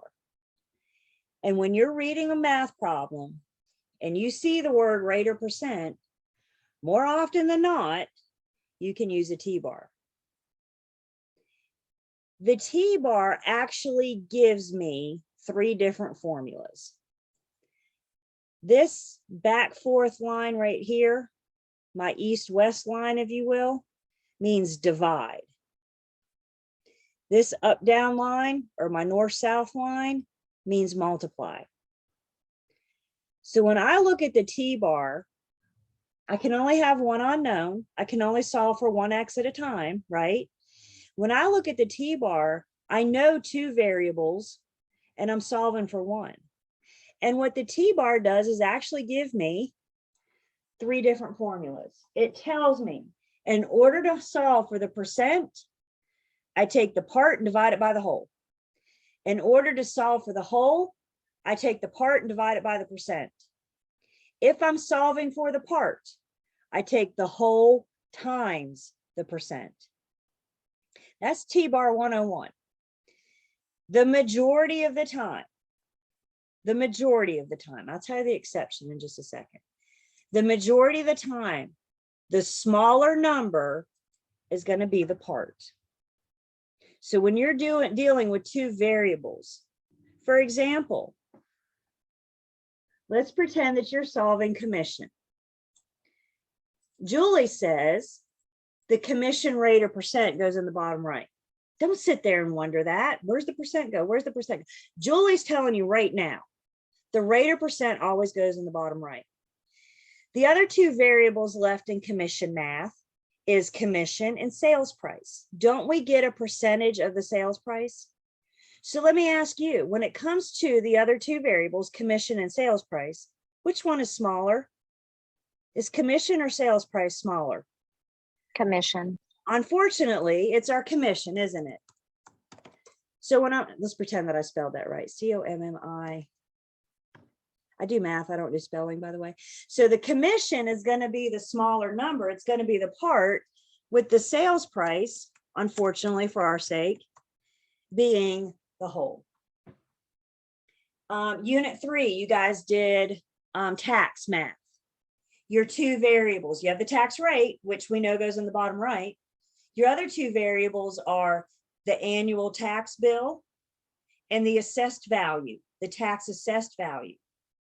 Which one's smaller?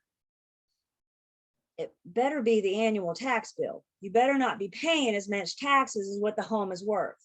If so, move. You're in the wrong county. Okay. So that's what I mean by the other two variables. We're looking at two, the rate or percent always goes. The only exception to that rule, and I don't know you guys where you are in the material, so you may not have gotten to it yet, but if you haven't, don't worry. But when you guys talk about profit and loss, percentage of equity, that kind of thing. Have you guys gotten to that yet? You may see that. I know you still got a little over a week before your test, but you may have, if you have a profit, you've made more than what you bought it for. So in that case, your part is going to be bigger than your whole because you had a profit. In that case, you want the number on top to be bigger than the number on the bottom left because that shows that you have a profit. But that's the, other than that, when you're looking at the part over the whole, you're looking at two variables. I mean, the part being the smaller number. So now that we know that about commission, let's pretend that you're reading a problem and it tells you your commission. No, I want to do this. Your commission rate is 4%. The sales price is, we'll just say 200,000. And the question wants to know, what is your commission? How much are you going to get? So the problem gave me two variables and it asked me for the third. When you read the problem, when you read a problem with rate or percent, more often than not, you can use the T-bar. There is some math that you just have to know the formula, but more often than not, you can use the T-bar. So now we've read the problem and we're going to start filling in what we know. Where does Julie say the rate or percent always goes? Always in the bottom right. Y'all don't stop, look at that number and wonder what to do with it. I'm telling you, the rate or percent always goes in the bottom right. Now I'm down to sales price and commission. Which one's the bigger number? It's going to be the sales price, right? So we got a sales price of 200,000, which means my X, what I'm solving for, is my commission. I've identified my X, what it is that I want to solve. The last step we need to do, this up-down line right here, means multiply. So when you take 200,000 sales price times 4%, I get, actually, let me rephrase that. Your firm gets a commission check for $8,000. How much of that $8,000 are you going to get? It depends on your firm's policy. They're all different. They all have different compensation splits. The firm pays you. It's the firm's listing. It's the firm's commission. One thing I like a whole lot about, I mean, I like so much about the T-bar, but another thing that I like so much about the T-bar, I understand test stress, and I believe test stress is a real thing. And you guys are in the throes of this test and you read this exact same problem, and for the life of you, you cannot remember if commission is smaller than sales price. Which one is it? Which one is it? Stop and breathe. Take yourself a big deep breaths. The T-bar allows me to figure that out. I do math tutoring. Hands down, and I've been doing it for like 12 years now. Hands down, the number one question I get in math tutoring is, when do I divide and when do I multiply? And my highly educated response to you is, do it both ways, see what you get, and see which one makes more sense. Julie says the rate or percent always goes where? It always goes The bottom right. in the bottom right. Now you're in the throes of the test and you don't remember, does 200,000 go on top? Does it go on bottom? Y'all, staring at a blank piece of paper is not going to make numbers magically appear. Staring at your calculator ain't going to make it work. Do something. Save yourself some time and do something. If you don't remember, do I multiply or divide? Do it both ways. So now we've redone our T-bar, looking at those other two variables that vary. This back forth line means divide. So if you were to take 200,000, y'all do it with me. This is fun. Let's take 200,000. Assuming you have a calculator. I'm sorry, I didn't think I'll tell you guys to bring one. 200,000 divided by 4%. And I get a commission. Are y'all seeing what I'm saying? We get a commission of $5 million. Heck yeah. Sell one house and retire and you'd be done. Does that seem realistic for you to walk away with a $5 million commission check when you sold the house for $200,000? No. Save yourself some time. Save yourself some stress. Whoa, what do I do? Divide or multiply? My highly educated response to you is to do it both ways and see which one makes more sense. So I can deduce that that's not right. It makes more sense for me to get an $8,000 commission than it does a $5 million. That's my T-bar 101. We're going to look at another example in just a second. Any questions so far? I love the T-bar. I make it a personal mission in my pre-licensing classes to convert. I like 100% conversion. I want T-bar fans by the time they're done with me. I never get 100%. I get like 95%, 90%. So my mission continues. I will teach a class one day that I get everybody on board. Dang it. It's my goal.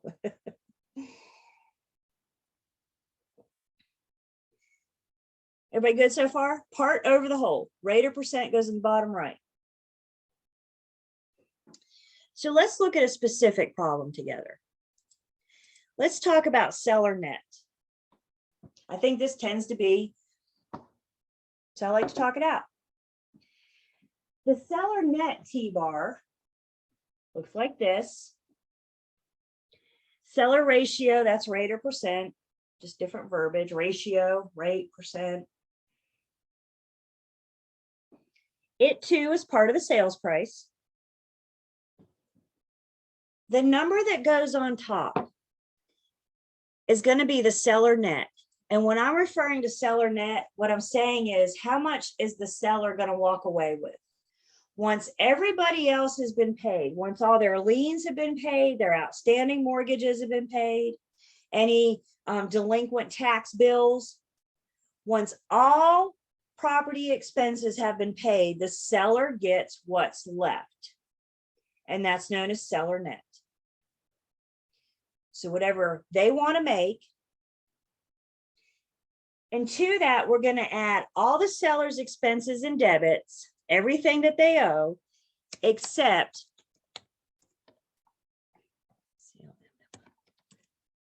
commission. Our commission doesn't go on that top piece. I'll get you paid, don't worry. We'll talk about where we get paid in just a second. So the number on top is how much the seller may look at you and say, if I can't put $50,000 in my pocket, that I can't afford to sell. That's their seller net, $50,000. By the way, if your seller looks at you and says, I can't sell if I can't put 50,000 in my pocket, is that now a material fact for you? Is that something of specific importance to them? And now it becomes important to you that you sell their house and get $50,000 in their pocket. See what we just did there? So whatever your seller, I have to make X amount, or I want to, that's their seller net. And then we add to it all their expenses and debt. So there's their liens, their mortgages. They got to pay excise tax, the deed preparation fee. Everything but commission is the number that goes on top. Let's talk about this seller ratio. And I know this is really mean to do at 1:45, but let's talk about pi. Let's pretend that this entire piece of pie, 100% of the pie, is the sales price. The sales price belongs to the seller. Everything that they owe, everything that they have to pay, all comes from that sales price. Part of the seller's pie, part of that sales price, includes paying you.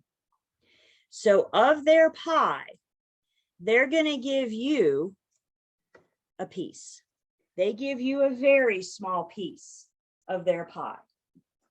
So to calculate the seller ratio, we're going to say 100% minus commission. So if the seller is giving you a 4% piece of their pie, how much is the seller's ratio going to be? What's their portion of the pie? 96%. 96%. So that number that goes in the bottom right, the problem's going to tell you how much commission you can expect, but that's not the number that goes in the bottom right. We got to take 100 minus commission, knowing whatever's left goes to the seller. I can't put my commission on top with all their other expenses or debits because both are figured of the sales price. And when you guys see this on your test, that's exactly what it's going to ask you, is for the sales price. Until we know the sales price, we cannot calculate your commission.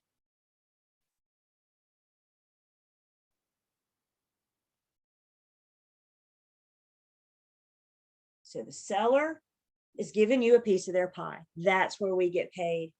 They get whatever. So now they have 96% left to pay their expenses, their other debts, and they walk away, the net, they walk away with what's left. Do you guys have calculators handy? That's my fault. I forgot to tell you guys to grab them. Your phone is fine for today. Y'all know you can't use your phone for the test, right? You got to go get a basic calculator. But if you just have your phone today, I know we have our phones on us. I know how we go. All right, I'm going to give you guys just a few minutes. I'm going to leave the problem here, or the formula, we'll call it here, so you can see it. But here's the problem. Why don't you guys just take a couple minutes? If you want to share your answer with me, that's fine. Please just do so in a private chat so you don't give it away. Take a few minutes and then we'll talk about it.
do about one more minute and then I'm watching our time. So about one more minute and then we'll talk about it.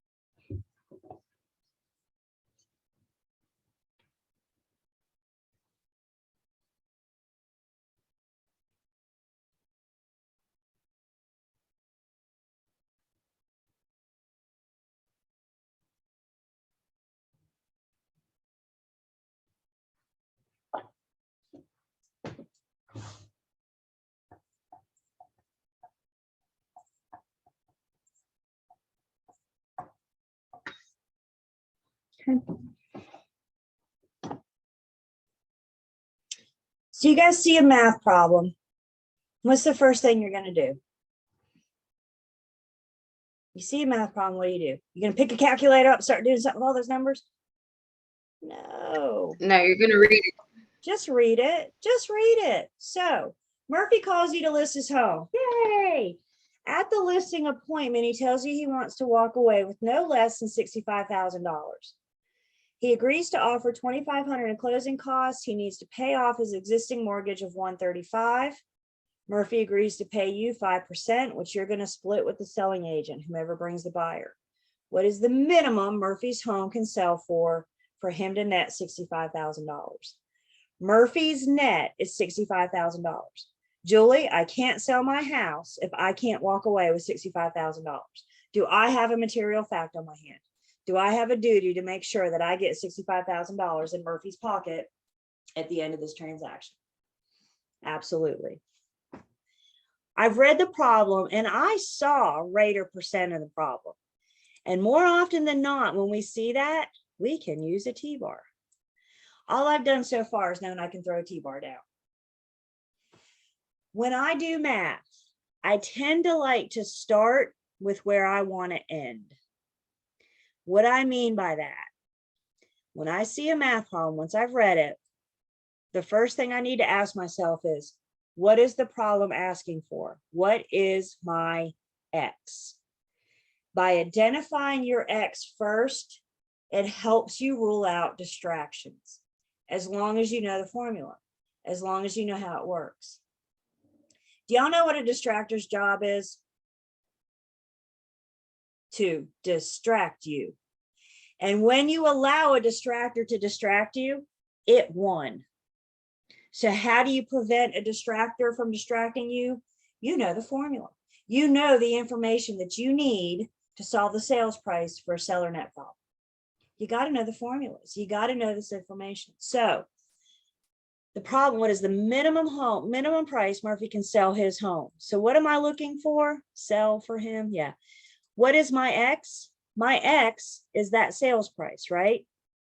By identifying that first, that gives me my focus. That helps me focus just on that. That's all I care about.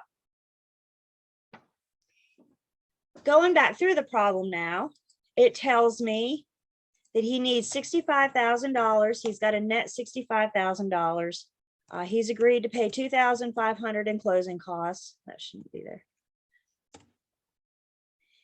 And he's got to pay off his existing mortgage of $135,000. So the number that goes on top is his net plus all of his expenses and debits except commission. So I got his net, I got closing costs, and I got an outstanding mortgage. So the number we're going to put on top, net and expenses, is $202,500. Any questions on how I got that number? That's my part.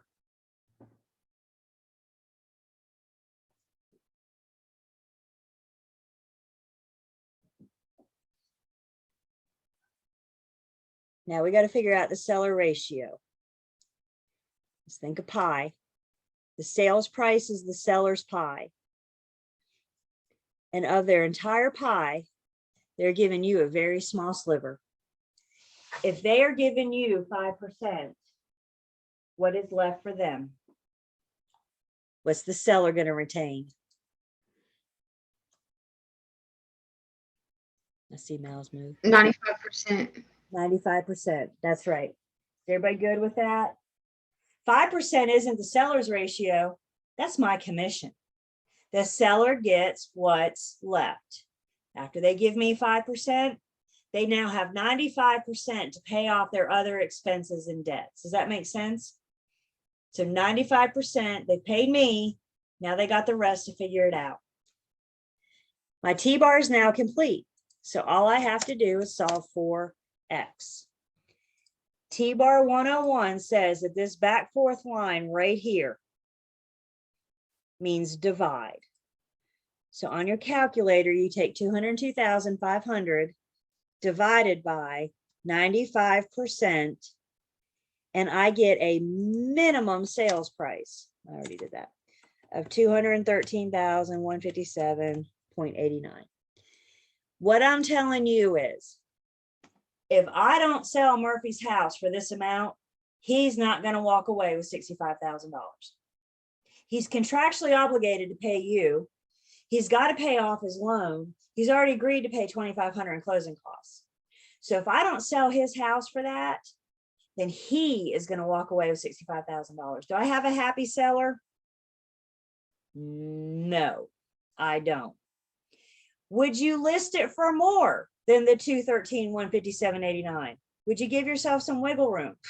If you can, I can't make any promises until I do a CMA now, right? I need to make sure that the market and the neighborhood will support a sales price of that. Y'all don't make promises until you do your research, until you verify it. If you sell Murphy's house for anything more than that, Murphy's going to get more than $65,000. Don't I have a happy seller now if I can put more than $65,000 in his pocket? Absolutely. Seller net. Any questions on that?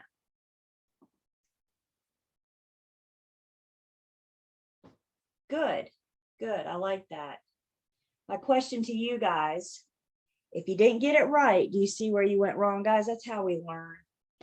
I fear sometimes pre-licensing students are so worried about getting it wrong that you just don't even try. Sometimes you got to get it wrong so you can learn. Let's work out all these kinks before test day. I liken the math to watching little kids learn how to walk. Have you ever had the privilege of watching a kid? Don't they look like mini Frankensteins? They're just kind of clunk, clomp, clomp, clomp. And when they're learning how to walk, they fall down sometimes, right? And what do they do when they fall down? They go, oh, well, I guess I'm not going to learn how to walk. Or do they get up? Maybe there's some tears involved, but they will get up and dust themselves off and try it again until they master it, right? And that's what you guys need to do. Are you going to get some math wrong? Sometimes you are. Work these kinks out before the test. When you're looking, when you guys are studying, I don't know if you happen to have your book with you or not, but I just, for example, if you don't, please just make a note. When you're studying and you see, for example, on page 63 in your book, if you have it, you can look with me. If not, just make a note. On 63, there are like 3 formulas about halfway down, all 3 on top of each other. You guys see them. We got the formula for the annual taxes. I got a formula for an assessed value, and I have a formula for a tax rate. If you're looking on page 363 and you see those 3 formulas on top of each other, you can memorize those 3 formulas. This is me trying to talk and type at the same time. Sorry. You can memorize those 3 formulas, or once you get practicing and you get familiar with the T-bar, you can take what I just put on the screen is the exact same thing you're looking at, those 3 formulas there. So if you can familiarize yourself and get comfortable with the T-bar, you guys have choices. But one way or another, you got to know what to do with those numbers. And I think that's where the T-bar helps.